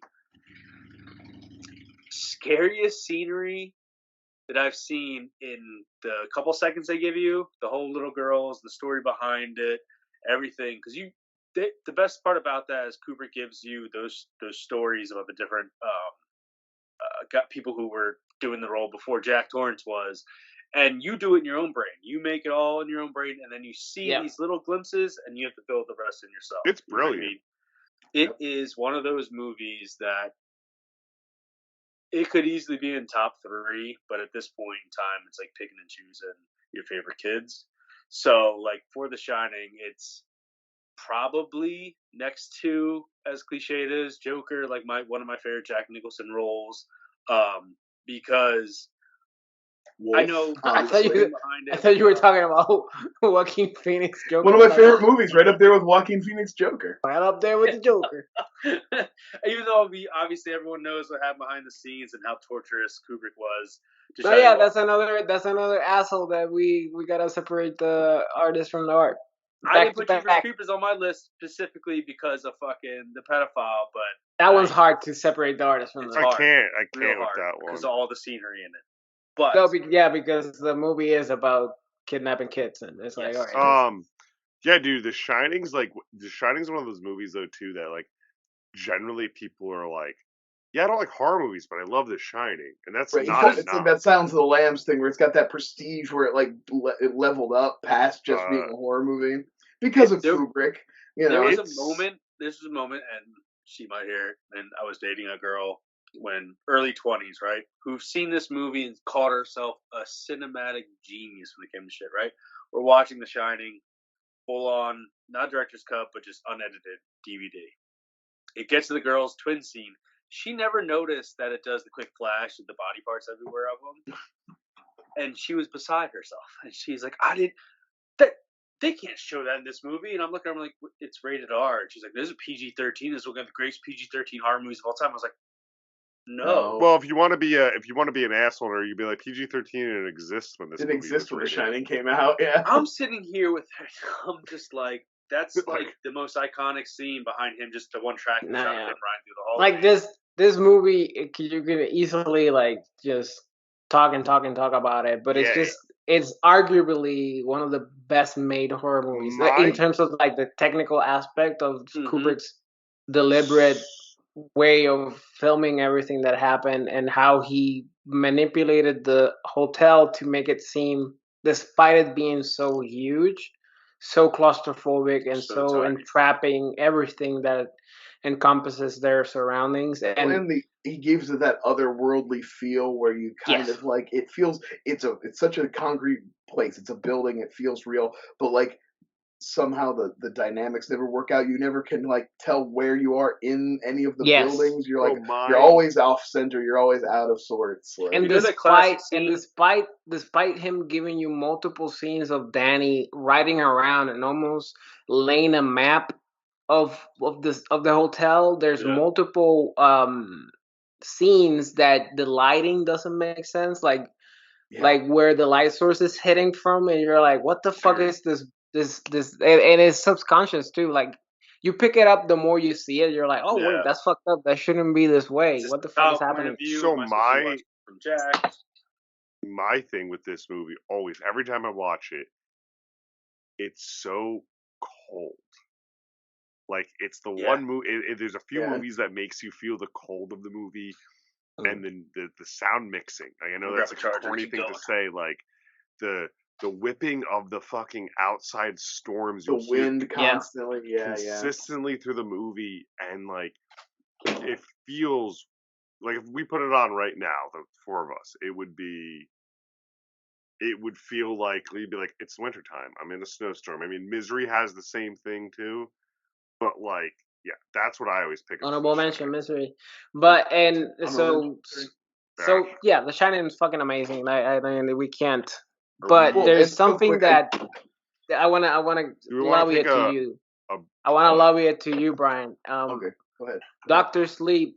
What Doctor Sleep does with The Shining, and specifically the character of Lloyd, it really fucking elevates The Shining. In that Lloyd now has such a more deeper and richer history thanks to Jack Nicholson becoming Lloyd in Doctor Sleep. Yeah. So you it really wonder, like, who was Lloyd to Jack Torrance? What was their real relationship if he's seeing Lloyd?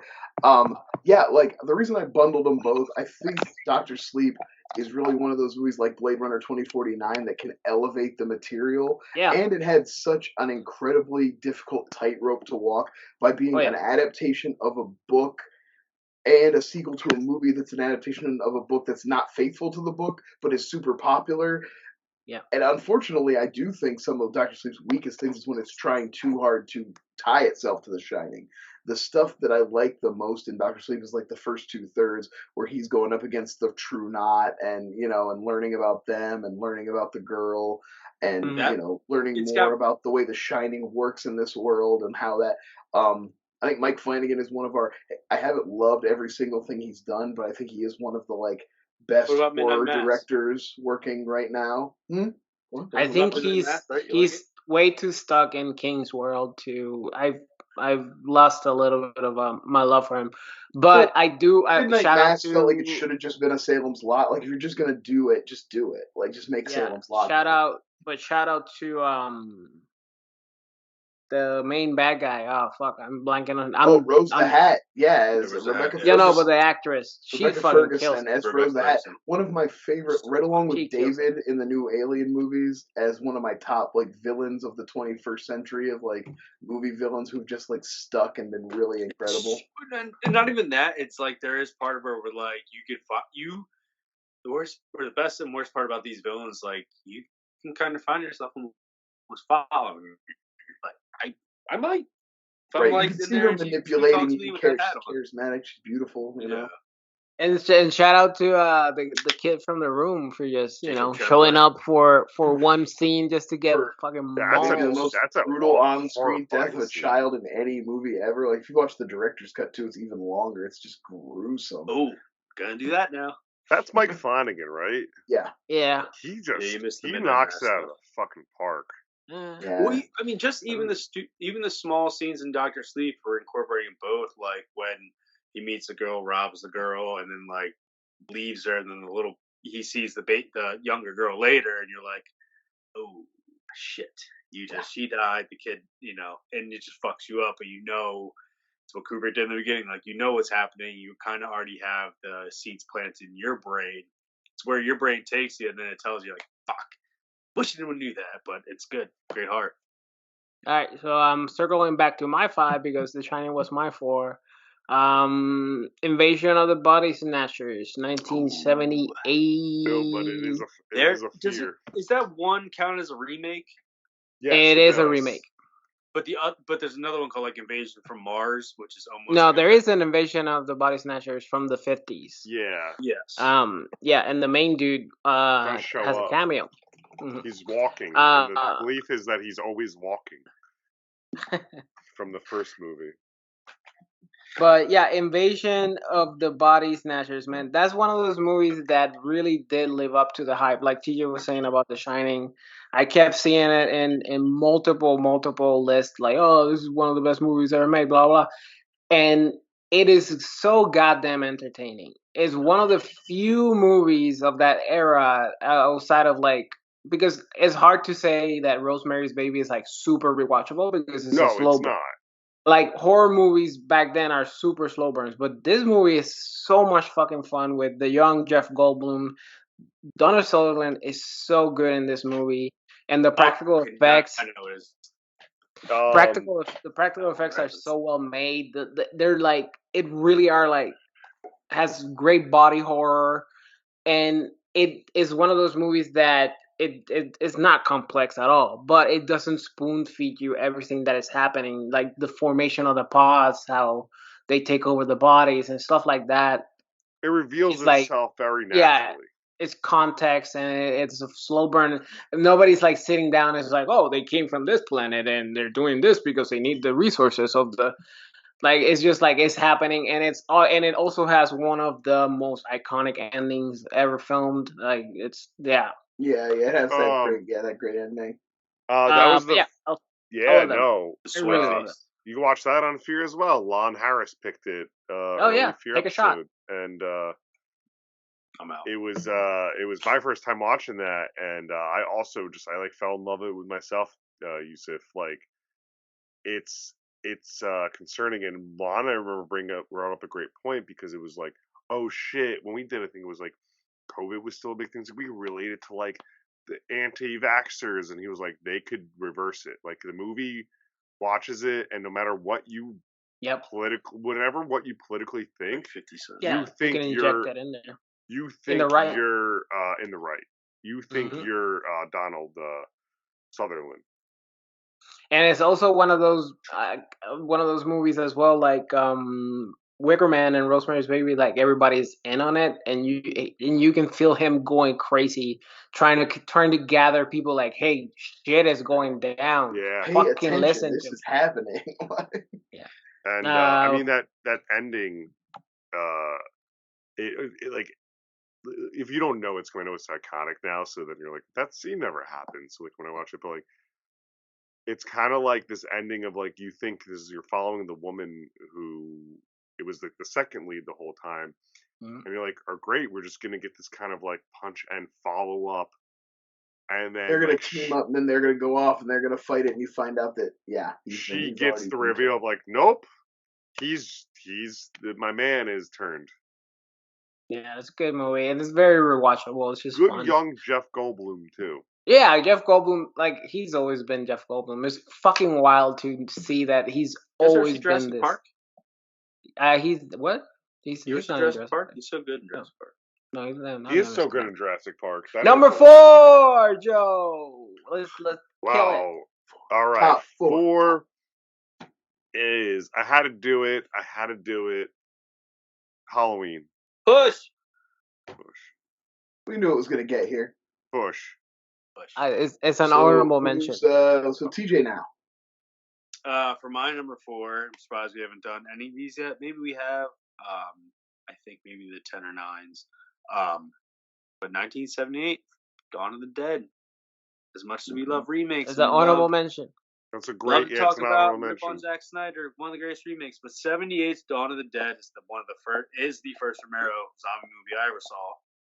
It's fucking great. It's the first zombie movie I ever saw, and it is to me the most iconic and one of the ones that, if there was zombie apocalypse now, why wouldn't you just go to a mall? It's like your first instinct, and one of the greatest video games for not Dreamcast, the first Xbox. Dead Rising. Original Xbox, yeah. The original Xbox Dead Rising is just kind of inspired by that. But the original Dawn Dead 78, some people argue, I think 76 too.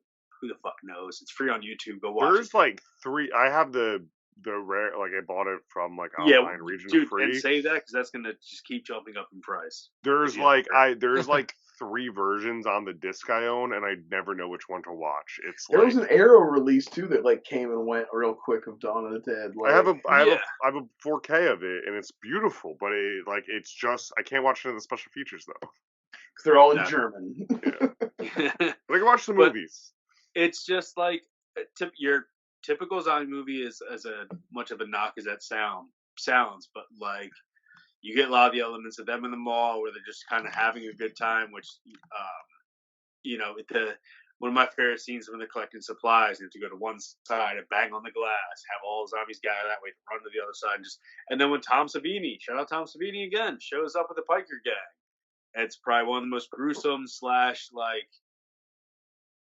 used practical effects for zombie eating, like when the guy's doing the arm wrestling game in the arcade and the zombies come and rip them just completely apart, and even though it all looks like they're just eating like chicken gizzards, it is and then the whole scene in the beginning where they're escaping the helicopter where they have like segregated parts of the hotel, or not the hotel, the apartment where people are living amongst the zombies because that's what they can. It's like one of those things where it's kind of like a continuation of Night of the Living Dead, but also has it does What was a that weird thing, like filmmaking wise too. It follows Romero's style of like telling stories more as like documentary style, Yeah.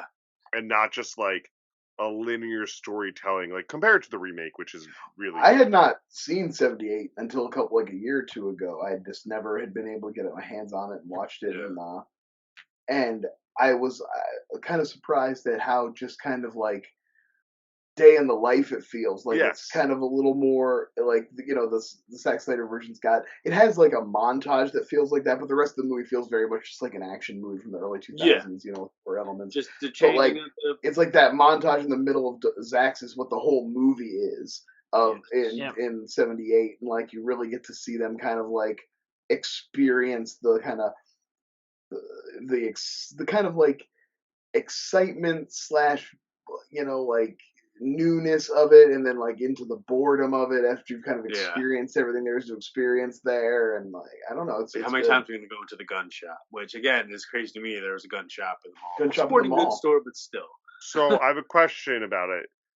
Do you think this movie owns the greatest head pop of all time? No, Scanners. Or is it Scanners? It's for me. It's always Scanners. Scanners. It's always going to be Scanners. But it has the greatest reveal of that beforehand. Because I think Savini thinks he this did the best one with this. Yeah, this one's more emotional than anything because you get the scene where like he's pulling it down and you're like, all right, it's over. You're waiting fucking 40 minutes for him after he got bent his ankle to turn happens, and so I do like the guy with the Frankenstein one that gets the top of his head taken off by the helicopter. I was going to say my helicopter one's my favorite. I prefer that to the head explosion. I think it's like also the first use of a kid zombie that he just fucking takes out with a baseball bat. Oh no, it's not, because Night of the Living Dead. Oh yeah, the girl in the basement. Gotcha. Yeah. But she uses a knife, which always drove me nuts. Right? She used that fucking weird thing, like a trowel. Yeah, she used a trowel. Well, they didn't define it at that point.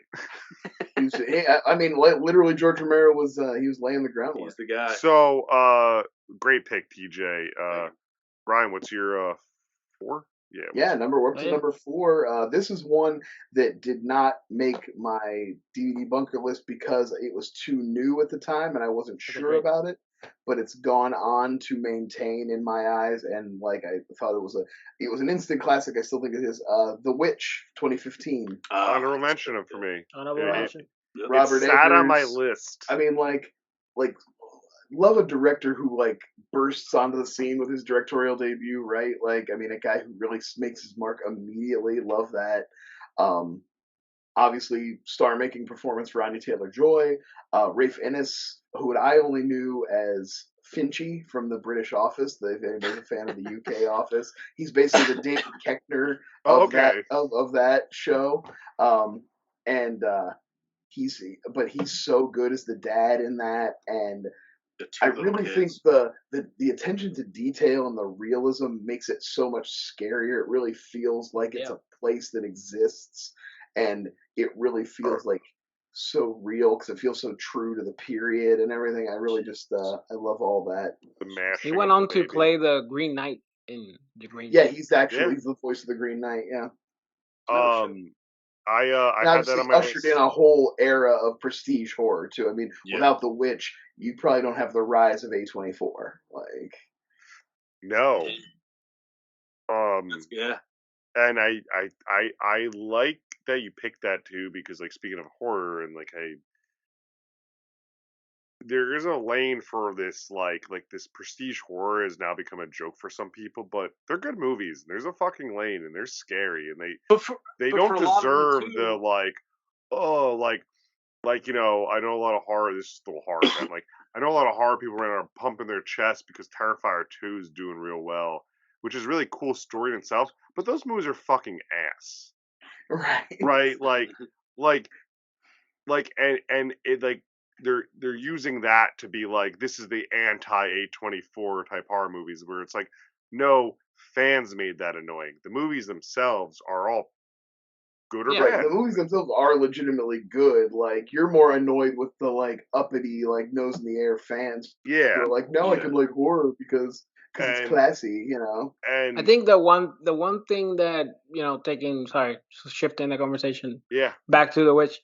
But the one thing that movie does very well is like it is a slow burn, and not a lot of things happen in the middle. Like most of the action is towards the end, but the one thing that it does very well and very intelligent is like that gruesome opening scene of the witch taking the baby. Mashing the baby. Yeah. That sets up a world where if a baby is not safe and you're gonna show me this fucking brutal kill, I don't know what the fuck is gonna happen in this movie for the rest. Like after that, you're in your ears, which is like, what the fuck is gonna happen next? So you ride the wave of the slow build with that in the back of your head. So it really like earns that slow build after that. After they show you that gruesome opening sequence. The crow pecking at her fucking tit is Yeah, so like you think she's horrifying. like feeding the baby, she's like feeding a crow, just pecking her nip off. Oh, and I always like laugh / enjoy the goat just fucking the dad up. The dad. Oh yeah, hell yeah. I think it has also one of the best like final shots of the witches rising. Oh, yeah. Yeah, rising like up. it's beautiful. Beautiful. My number 4 has already been mentioned, which was The Shining. So I we're just change the rotation and start number 3. Start us on round 3, since we're caught up now. no 3. Oh. Joe. 3. I appreciate it though. I had to do it. I keep saying I adore this movie, but it's a top 10, and You adore all these horror. movies. These are literally the best. It's and I kept coming back to this, and I know in recent like people have told me why it's not like shouldn't be here, and it should. It's Candyman. Yeah. Honorable I mean, mention. I had the original and 2021 on my. 2021 Yeah. is also great. I'm talking about the original. Just So Tony sweet. Todd.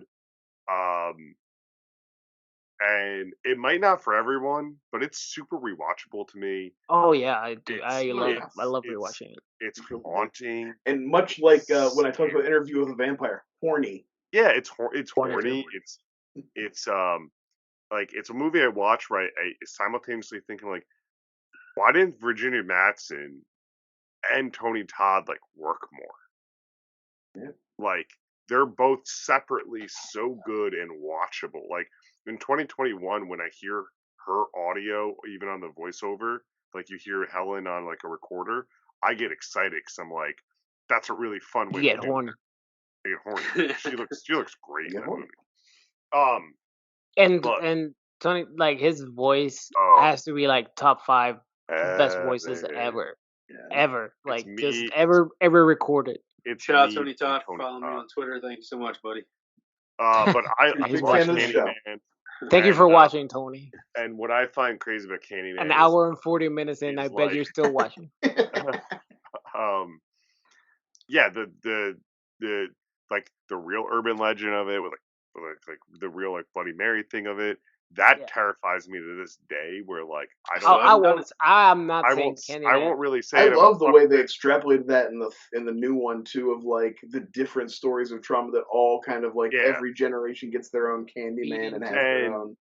Very cool. And Candyman itself, like it's just it's good. And then I oddly enough, it hasn't been mentioned a lot during our conversation. The score, this like beautiful operatic score, brings you into this world. And I've never been to Chicago, but to myself, I'm like, oh man.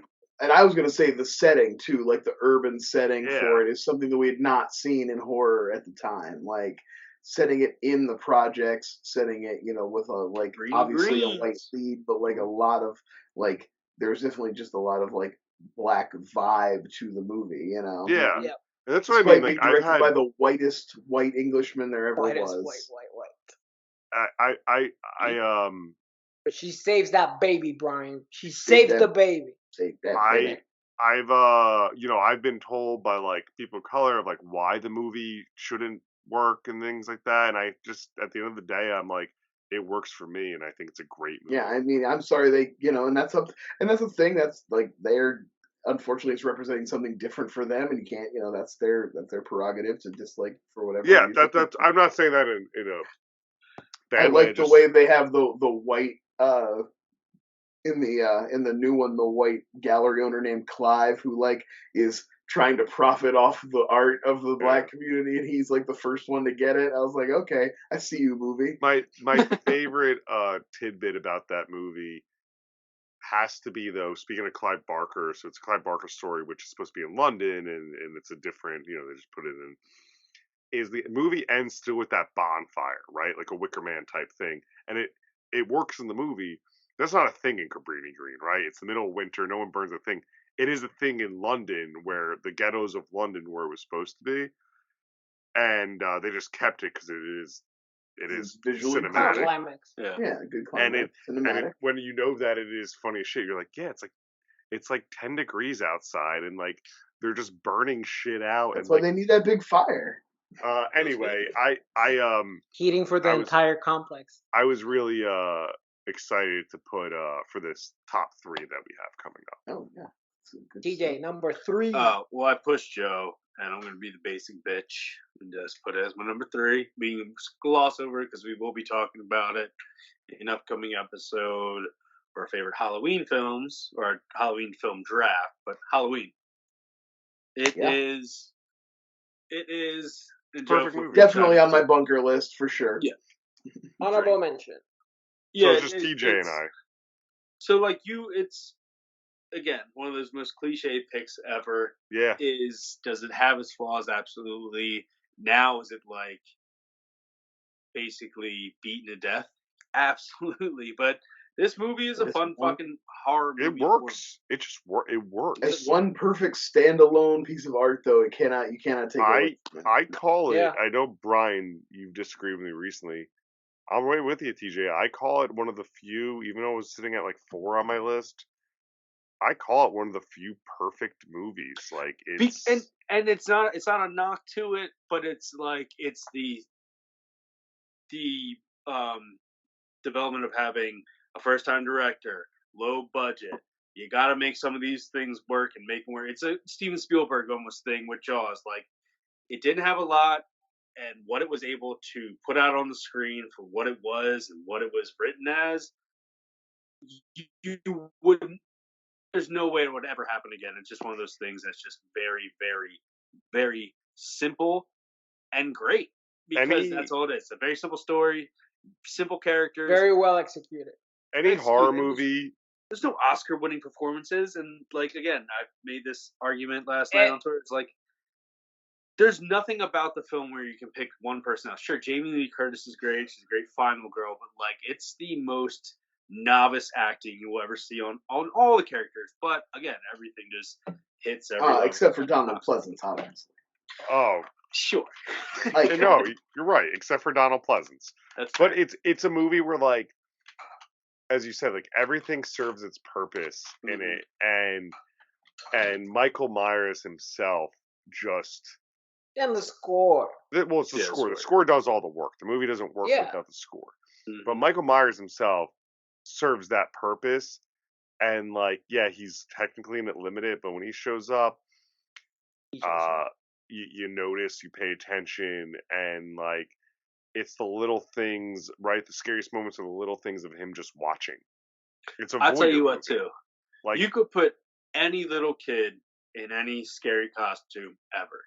You throw a little kid in a full-on Michael Myers getup, and that little kid does this one fucking move, the head tilt, I'm out. It's one of the greatest, scariest, dumbest things ever, but like Michael Myers, because of that, just the character itself, if he ever does this, you're like, oh, yeah, I think I'm getting to him, and he goes back to just being the shape. And just like, it's interesting to think, like, Brian De Palma easily could have made this movie because it's a fucking voyeur. Like, it's all about voyeurism. And, like, it works more, like Jusef said, like, that score. Oh, yeah. That score just runs that shit through. I can only imagine how many times they did a one shot and they were like, yeah, this should work. It's probably good enough. You know what I mean? And then went back to the other and were like, okay, how the fuck can we make this work? John Carpenter's like, when you're like, oh, fuck yeah, there you go. Yeah. So I'm guessing that Brian's number 3 is the other one that was pushed, right? Nope. No. Oh. My number 3 is Night of the Living Dead from 1968. Oh, nice. Shit. Honorable mention. For you, Bob. Also, I had to kind of reel myself in. I started talking about it when we were talking about Dawn of the Dead, and I started to like I had to like reel myself in when I started. But one of the first movies that I was kind of skeptical about that I was like, wow, this holds the fuck up. Like the first time I saw it, I was like, holy crap, this is incredible. It's still shocking. It's still surprising. It's got some of my favorite the attempt at the plan with the truck and the way that goes wrong is one of my favorite bits in a horror movie ever. Like, because like we've seen people with a plan, but we've never seen it. It was just like the way it fell apart so perfectly, and like it felt very real, like a thing that could really happen if you were stressed out and scared and trying to move quickly, but like not being careful and like. And we already talked about the little girl. The reveal of the little girl at the end is such an incredible moment. And the ending is also like I feel like we've Ending's mentioned. so sad. Yeah, we've mentioned multiple endings here, but I think that has to be like up there. I in mean, terms of, like, often duplicated but never matched. No. The ending is just incredible. And man, shout out to Dwayne Jones. Like George Romero's been on the record many times as being like, I just picked the best actor available to me. But you cannot deny the social commentary going on of a movie made in 1968 where the lone survivor is a black man who immediately gets murdered by the cops. I think and not only that, I think he's the MLK one was like murdered. taking charge of the situation and like slapping people around. I think MLK was murdered like 2 weeks prior to that or some shit. Oh yeah. Something like there's a weird connection to that too, so it's like even more poignant to what they're doing. But I mean, like literally, he's paving the way. He's creating the modern zombie to the point where they don't even call them zombies yet; they're calling them ghouls. And he also hits that thing perfectly, which I think your best zombie movies always do, which is that the people that are left behind are the actual threat. Like. And I guess maybe when they moved to fast moving zombies, that became less of a thing because it was more about like the action vibe of it. Yeah, you're 28 days later. When you have slow moving zombies, you realize that it's not them you have to worry about; it's the society around you that is crumbling. We were the monsters all along. Of the people that are left, or whatever, you know. But I know Dead takes the point of that too, because they do the whole thing where they're flying through the helicopter and just like looking down at everything, and there's just like people have zombies hung up on trees. They're using them as like bait for shit, and like kids are fucking with them. It's like that whole weird thing where you're just like, fuck, he's way ahead of his time. Yeah, but also right at the moment. He's very, very accurate with his social commentary. Unfortunately, my number 3 is Suspiria.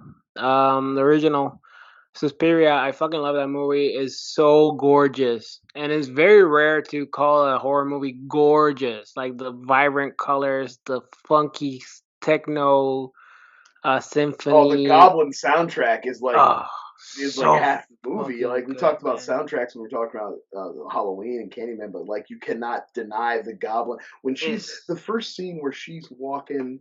And you have the kind of droning, like, but then when you hear every time they cut to the doors, you got that tinkling kind of, you know, that it's so good. What's the otherworldly kind of vibe of it? Yeah, exactly. And it creates this world where, like, obviously she's like, makes sense.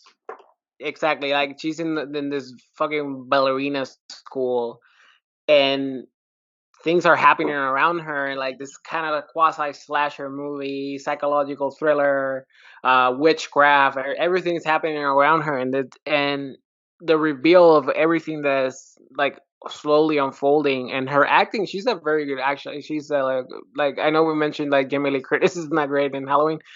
This final girl like sells the mania pretty well, and I just fucking love the cinematography. Argento's camera movement. Like this movie, every time I watch it, I go like, "Fuck, I love it." Like it's hard for me to not include it in when I'm mentioning horror movies, despite it being like, you know, not as loved and not as. I think it's very low. As rewatched. Like I feel like if I say, oh yes, in my top 3, somebody would go like, really? What's up with the? I just want to know what's up the room they have just of like barbed wire. It's a trap. It's a trap.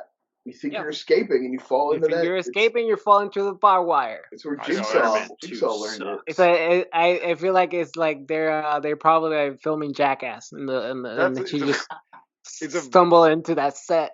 it's the Silence of the Lambs bit in the newest Jackass, the fucking alt. Yeah, exactly. Maybe It's like, one oh, of- you it's think funny, you like, escaped, bitch? 4 movies in, and that's maybe one of my all-time favorite. It's one of the bits. best So bets, but good. it's just like, I'm not going in there. Dude, the lights went off. That's not good. There's a door. That's not good. That's Suspiria. And also, I also love the hands, the killer's hands. Like hairy hands, like monster. Yeah. Yeah, that's so good. All right, number 2, Joe. Two. Exorcist 3. What? Yeah. What a curve! I thought I had a curveball with my number 3, but that's a curveball right there. Yeah. It's one of my favorite movies. I feel like I've heard you and like Sam talk about this over Legion. and over again. I like Legion.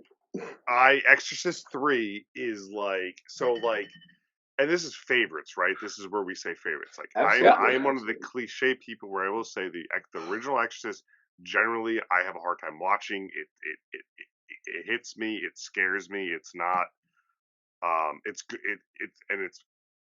a scarier movie. I just want to say that before I like want to, but from like the stance of like, this is my movie, Exorcist 3, I sit with it. Like, I know, like, this is the more direct follow up in the sense of like, we're following one of the priests and of the original. We're following Father Karras from the original, and you get this great, I mean, this fucking great Scott H.G. Scott performance in this movie. And it's weird, like there's these odd scenes, right? The heaven shit with like Fabio and Charles Barkley, Sam Jackson, like, which is fun. Like, and again, his voice is dubbed over because he's not Sam Jackson yet. But like, that's besides the point in this. Like, and you get a amazing Stephen Dorff, like Brad Dourif, not Brad Steven Dourif. Dorff. Sorry, not Stephen Dorff. Brad Dourif Steven as Dorff, the shout out the gate. as the Zodiac killer. Not the real Zodiac killer, but he's in there, and there's just Gemini. Gemini, yeah. Oh, Gemini. I'm put it at 2. But yeah, he's kind of like the Zodiac. And then I mean, I can't dismiss the quintessential jump scare of all time, where like the camera just sits for 5 minutes on a shot of a nurse doing nothing, Just working, and then it comes at the most inopportune time. But for me, why it sits at 3 and so scary is because there is these really like unnerving parts to it of like, yeah, the third act is shears in that gets stabbed at the end, and then like the old lady who goes to to go give confession, and then like you hear the demon voice talk back to it, and like the wind's whipping and like the things going off. And it's a movie where like that you have that original Exorcist, and that movie's terrifying because you see everything. Exorcist 3 shows you nothing, and it does these weird everything. It's got that police procedural element where he's showing up at the end, like after the crimes have happened, and like doing an investigation and kind of like doing forensic stuff. Isn't this the movie that Dahmer made everyone watch? Yeah, so Jeffrey Dahmer, that's like the Jeffrey Dahmer was obsessed with this movie. And that's not why I picked that. I haven't watched the show. I don't have any, and that actually like gave the movie even like more like this bad stigma to it, like because it's one of those sequels to me. Well, The Heretic didn't help. Like, everybody was already ready to like cast off any sequel to The Exorcist. Yeah, so this is a movie where everyone go watch our second horror hoedown. I was dressed as Frida Kahlo, and we talked about all of here. And this is a movie where like Blatty, who did write the original one, actually didn't want to put the Exorcist name to it either. He's like, no, he just wanted to call it Legion, right? Yeah, he was like, it has nothing to do with that. Like, and they made that. That's why there's 2 cuts. There's a director's cut and a theatrical release, and they both serve their own benefits. that's why there's kind of this forced exorcism at the end of the movie. But I love that movie, and I'm happy to have that too. That was my I'm so happy that was put that as a curveball for you guys, because I think it's a fucking excellent movie that in a weird way is scarier than most movies, but it's smarter. And I think George C. Scott, especially old George C. Scott, something like The Changeling, is a really Scott C. Howell is a really fun fucking actor to watch, because he just plays shit so straight. And well, he's got that serious actor gravitas. Yeah. I'm a dramatic guy. Anyway, it's for me. It's I'll stop rambling in a sec, but it popped up in the 101 Greatest Horror Movie Moments in the top 20, and I was really happy to fucking see that pop up there, because I was like, this, you could have shoved that at 98 for some people. Nice, shove me your 2, TJ. For me, 2 is one of the scariest movies I've ever seen. Till this day, still scares the shit out of me. And for movie fighting Joe, you already said it. The Exorcist. Yeah. It is terrifying for the simple fact of, obviously, it's one of the first iconic horror movies come out that wasn't a slasher or anything like that. But the thought of a kid, I hate being a kid watching these movies, and kids are the main focus of it, or the main victims and all that type of shit, because I was a kid. It happened to me. The whole Reagan getting possessed by the devil, the practical effects, the voice. It was terrifying. This movie is fucking terrifying, which makes it one of my favorites, because I still, to this day, being 35, I still might go like this.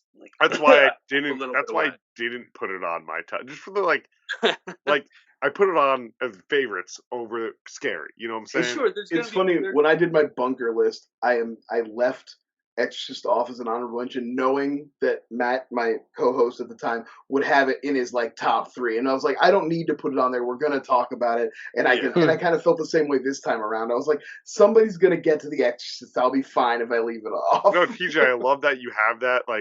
You and me, our lists are similar, because you put Exorcist and it's just scary. And I found out recently that the movie itself has been George Lucas. Oh, really? They have added CGI shit? Well, apparently the first, even the first week of theaters, the original run, never looked like what they put out on video. Or later, there were things cut and added even weeks after it was released.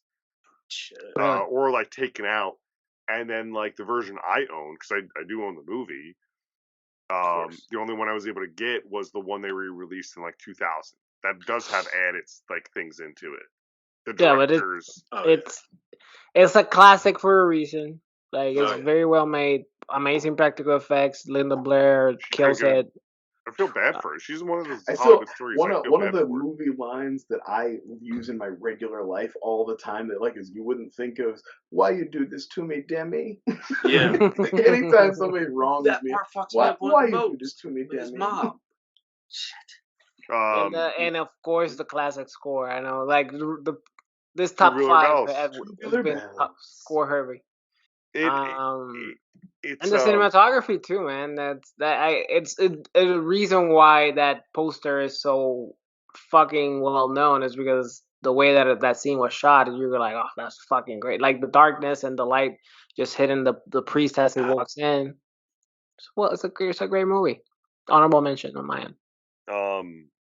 It's just it's a creepy fucking movie. I mean, yeah. So Joe, I think now Joe, you get to talk about Child's Play. Well, Brian goes. I know, but I'm saying it's number 2. Yeah, number 2. Child's Play 2. I mean, everybody gets to talk about Child's Play. We don't have to spend too much time on it. I did a whole rant about it last year. We talked about all the Child's Play movies at length. I just real quick, the tightness of it, there's no fat on Child's Play 2, and tight also like the Chucky's finale. Booty. So, tight. the finale in the factory all timer. That's I really think all I it's want to say so about it. If you want to hear more, there's a whole episode where Yeah, I ran It's it an through. hour and 20 minutes. I'll add An Brian since hour I and had it 20 on my my minutes of list. part. Child's Play. He's just talking about my part. Hour and 20 minutes of Child's Play talk. Since I added it on my list, it's everything you said. Plus, it's the rare sequel that truly like gives us the up of the ante. And the payoff's good, and if Doesn't add more fits, dolls. it doesn't. Yeah, it just fits the same shit as the first one. Because Child's Play 1 easily could have made the list as well. Oh yeah, I love Yeah. Child's Anyway, I'll just add The it there. We first, can move the on. first three are like just straight fastballs to me. Yeah. Fucking great Jusef, movies. what's your two? So I thought I was looking at my list and I was like, oh wow, I'm a bitch for 70s and 80s horrors, with the exception of Frighteners. And I was like, okay, Cabin in the Woods at least is in there, but I was like, you know what? I need a good zombie movie because that's one of the categories that I was in, and we've mentioned it multiple times. It's one of it's just so fucking good. Danny Boyle's 28 Days Later. Oh, so good. I just bought it on Blu-ray. Like the existential crisis of waking up in London, just fucking bare bones. The Dick zombies are dick out, yeah.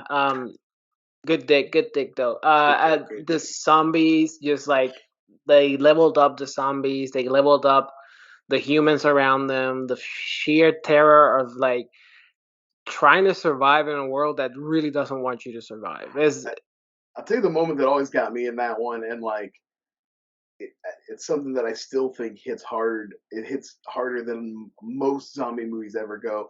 Is when he goes to find his parents and they've killed themselves. Yeah. They're, Yeah. like they Dave didn't dies want to wait zombies. around to maybe survive or like fight zombies their whole life. They're like, I'm sorry, and they leave him the note, please never wake up. I mean, that's just brutal, right? Like it's His mom's such not a, wearing it's any the pants. it's one of the quietest moments, but it's still somehow one of the most powerful. When I always think about that, and when the one drop of blood drips in Brendan Gleeson's eye. Oh well, that and then Fucks you up, yeah.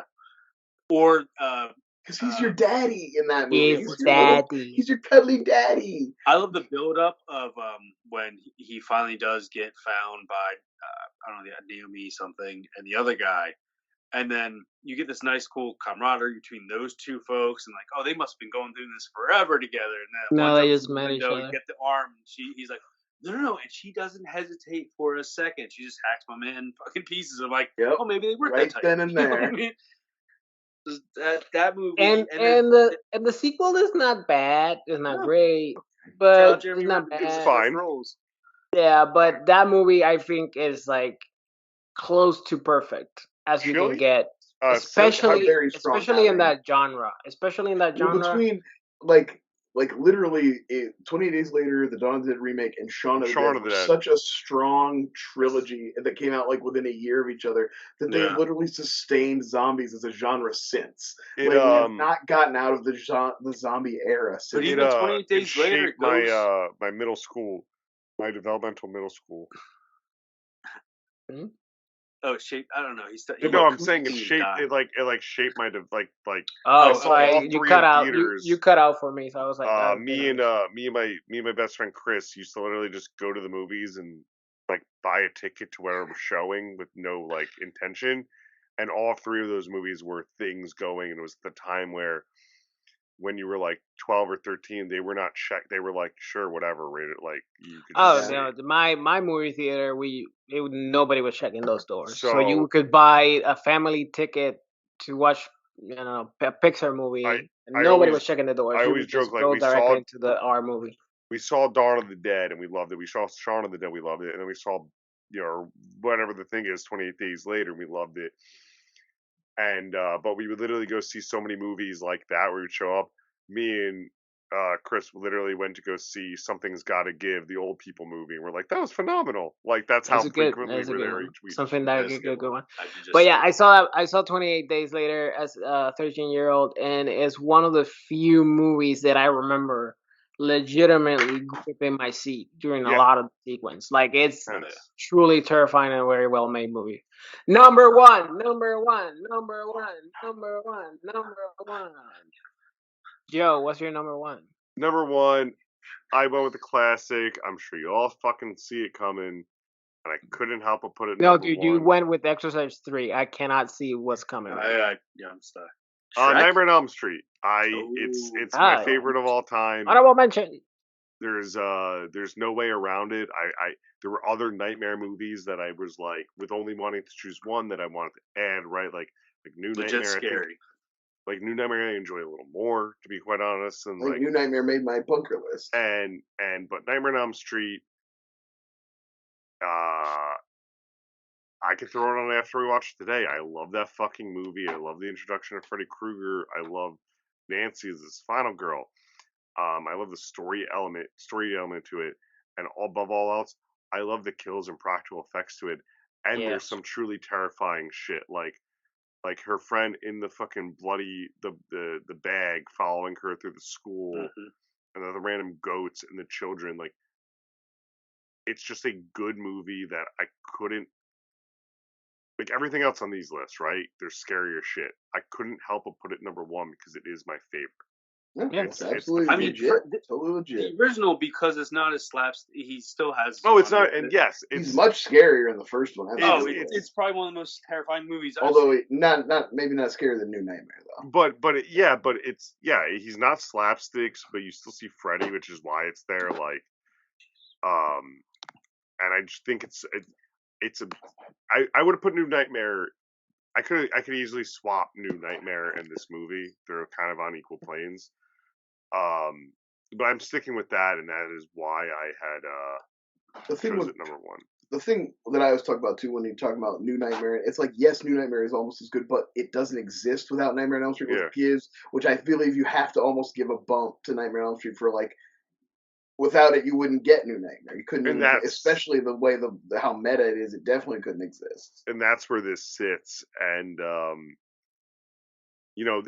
movie has its warts. I mean, I think we've at this point all seen their behind the scenes stuff and like this and like the Bob Shea interference and like there's things we could take out of it, and that's fine. But it's a good fun movie. I'll take it and I'll watch it any day of the fucking week. I'll maybe put it on after we get off this call and fall asleep to it tonight.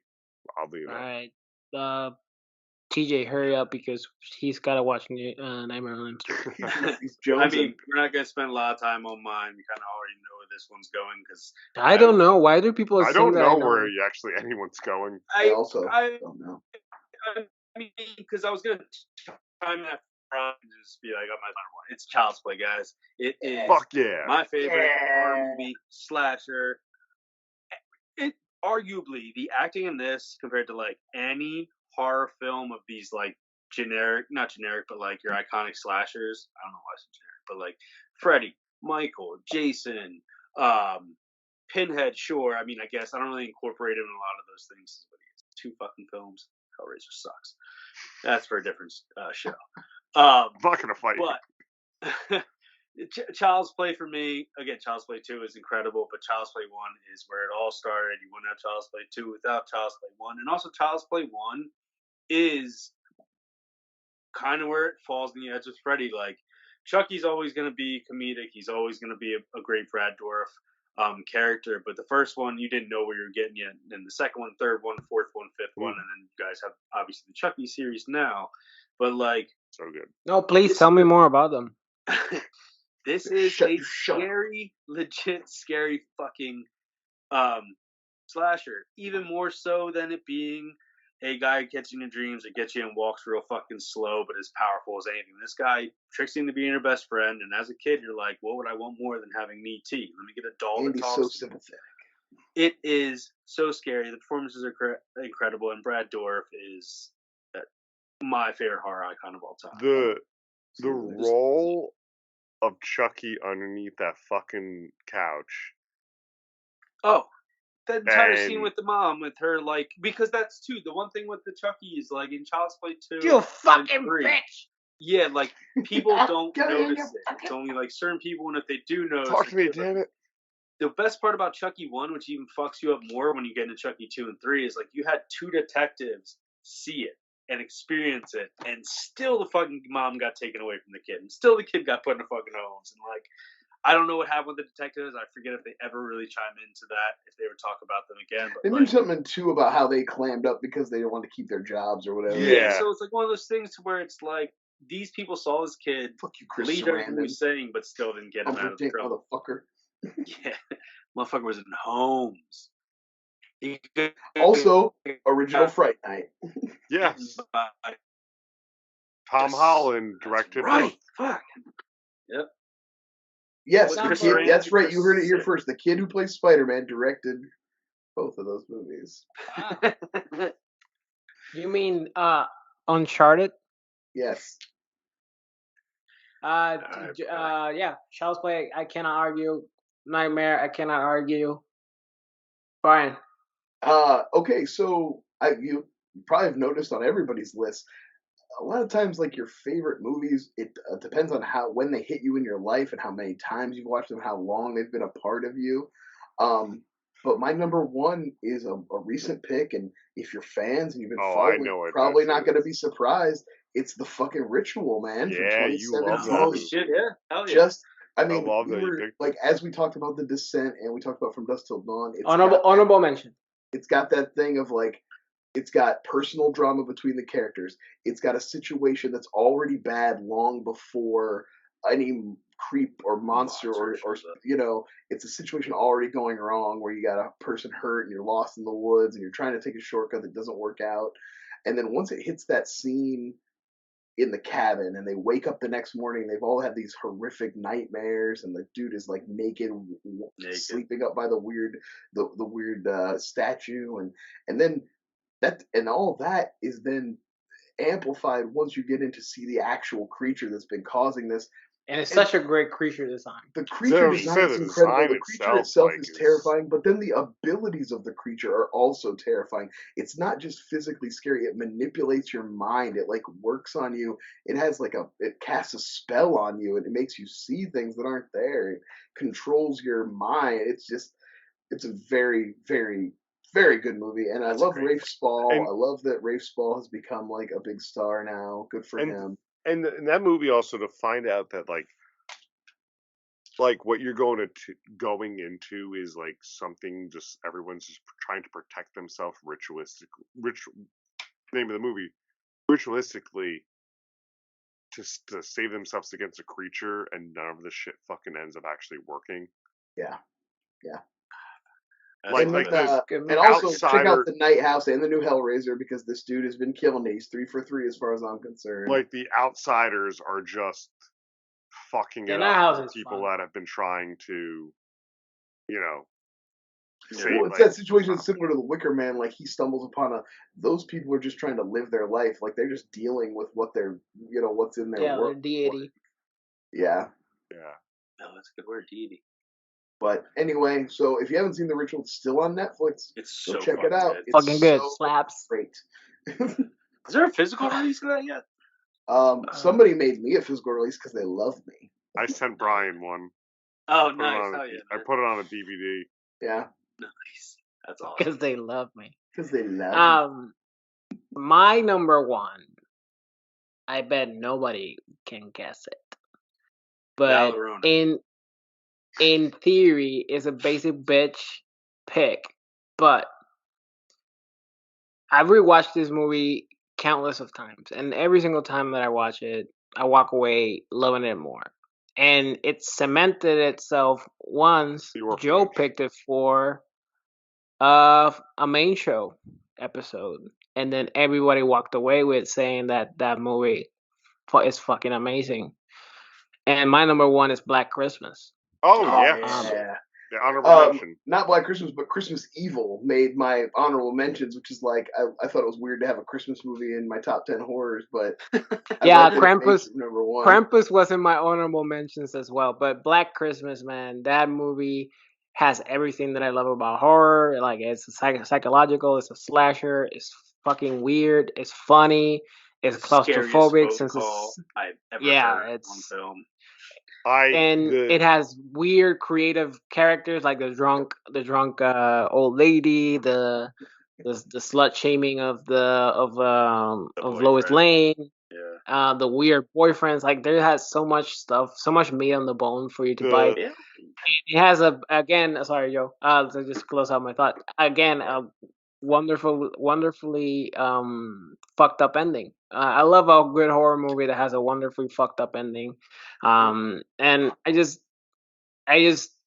really fucking enjoy that movie, and I think it's by far one of the best horror movies ever made, and it gets often overlooked by a lot of people. And once you show it to them, they go like, "Oh fuck, actually, this is a good horror movie."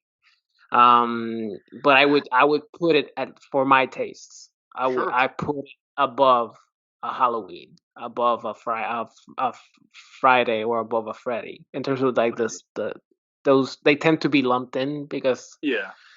But I put it aside in my head. I mean, it has a great antagonist in Billy. And you those never those ever really get to see, do you? No. No. No. You never So see him? you could. The ending for me, you mentioned it. The ending for me, just the slow pan out of the Rocking fucking chair. the rocking chair and the attic. That's what fucking gets me every time. That's what creeps me out. Is The that crazy person thing I'm been thinking about, sitting like, up right there now. the whole movie. The entire movie. The Everybody first kill, yeah, and just never just discovered looking out the too. window. Like no one ever has that moment where they like come up and find her. It's just all. And I feel like there. we've also, when we talked about this in our episode, but like as I'm thinking about it now, like that'd be a great edit because like the same gentleman who made this movie made A Christmas Story. Two of the But best the Christmas intro movies to of all Christmas time, Bob Story- Clark. Yeah, Bob. The intro to A Christmas Story and then the outro to Christmas Story, where it's the mom and dad and the pitch black, the Christmas light, Christmas tree going, and it pans out. Is Same. almost the same fucking thing. And even the intro where it's like Bob Clark and it's the kids running out of the house. But in this one, it's dark and it's going into that. But it's, I mean, you can just I'll never forget. So I remember I chose that movie at random. I remember I think of that episode of Flyer. I had put like a bunch of movies in a wheel, and I was like, oh, cool. I had never seen this movie. So great. So funny. I remember it was about time right now where it's 11 o'clock. I think it was 10 o'clock, and I was like, great, time to watch the Flyer movie. And I remember it finished, and I was like, well, guess I'm going to hang out for another hour. You calm Put on down Toy a Story. little bit. Watch over me. Yeah. Guess I'm going to play Madden until I'm very tired. The baby. Yeah. Those are our That's top good. 10. That's Those it. are Man. Top 10. That was fun. That was cool. A lot Can of I say surprises. Some favorites. Some surprises. I think those are good lists. I'm very Oh, yeah. happy with everyone's top 10, and we all had like really some fun with surprises. I know we're running really long, but what's another few minutes? Not compared to our last episode. We're not. I just want to Yeah, run no. off. I'm Hey, gonna no, run off a I'm few not honorable drunk. mentions. Yeah, honorable mentions. Let's do it. I'm just gonna run off what I had written, and then like you guys. So I'm Brian, gonna post this screenshot, Joe, so you can see all my honorable mentions, my 110 movies that I Great. wrote down. You do that. I only have a few. One that almost made the top 10, which is another FlyOver movie we had chosen at one point, is Audition. That's a good one, yeah. Some others are Trick or Treat, Misery, Behind the Mask, Scream, and The Blair Witch Project. Yep. And The Ring. For me, I did Paranormal Activity. Because when it first came out, it scared the shit out of me. Sure. It 2017, I think, is. I thought that was going to be on your list, TJ. It's good. It was Yeah, on me my too. list, but I kind I of know we dispute the second one, but the first one everybody knows is good. The Strangers and Scream. Oh, nice. Oh. One of my little honorable mention things. I can't believe none of these movies made anybody's list, but this is what I was talking about as far as Terminator, Predator, and The Thing all could have been on my list. The Thing. And then a third of my list would have been sci-fi horror. So I was like, I'm not gonna do that. I'm gonna just kind of. I had those Alien on my obviously list. are all timers. House 1977, which I just got introduced to in the last year. So good. I also had Misery and Blair Witch Project on mine. I mentioned Christmas Evil earlier. Final Destination, Upgrade for a couple newer ones, Upgrade and Annihilation, and then the 2021 Wrong Turn. Oh, yeah. I had that Well, too, turn. Brian. I consider that. There's a lot I just did say. I consider that too. It's the recency thing. It's like, I haven't, it hasn't quite been out long enough and sat long enough to be a top 10. I But had it's a damn good Alien. movie, and man, I wish people would give it a chance. I had Alien in my top 7. And again, if you're wondering where movies like Alien, Omen, Amityville, Carrie, stuff that like seems like it should be on my list, please go back and check my bunker episode out. Honorable mentions. Well, also, Some honorable mentions that haven't been mentioned. They Live. I have Sisters. I have Funny Games. I know that not everybody loves it. I have It Follows. I like Get it. Out. I like it. She Dies Tomorrow. Recent one. Black Swan. Cujo. Some. Ooh, Cujo's The a solid. Visit. Mandy. I consider Mandy, but Mandy is more of an action. Yeah. But yeah. Revenge. Yeah. Oh yeah. Yeah, a lot of good stuff there, though, guys. Absolutely. Where can the people find you, Joe? You can find me 5% of Fear and on this channel always in Shenango 1. This is basically an episode of Fear, which I love. Yeah, if you haven't checked out the draft, it was already posted last week. Go check it out. A lot of fun too. A lot of good Halloween content, baby. A lot of good horror content. TJ. You guys are on FlyOver Cinefilm YouTube. You can find me at TJ Dex on Twitter. Am I giving my pick? Or are we waiting? No, give your pick. Oh yeah, Okay. do your pick, buddy. By the time I forgot it's your pick. Yeah, by the time we get to this next episode, we're gonna be out of the Halloween, we're gonna be out of the horror in November. But I figured I'd pick this one because it's fun. It's a TJ film, and also that stupid new trailer just came out that Brian loved that I thought was dumb as hell. We're watching Super Mario Brothers. Hell yeah, brother! I'm excited for the new Super Mario Bob Brothers Hoskins, animated John movie. I think it looks fun. and Dustin Hopper. Fun. Hoffman. Not a fucking. I love that pick, TJ. Dennis Thank you. That is a good TJ pick for sure. Absolutely. Brian, I don't hate it. It's not a good movie, but I don't hate it. You can find me at Hercules. It's Halloween time, so I'm being very extra, like I was tonight. But we're getting through. It's also Herstober. Follow the thread of movies that nobody ever likes a single tweet of. I do. I like every one. That's true. Joe and my wife are very loyal in giving me the likes that I need to keep me going. All right, everybody. Stay frightful. Bye. Bye. Bye.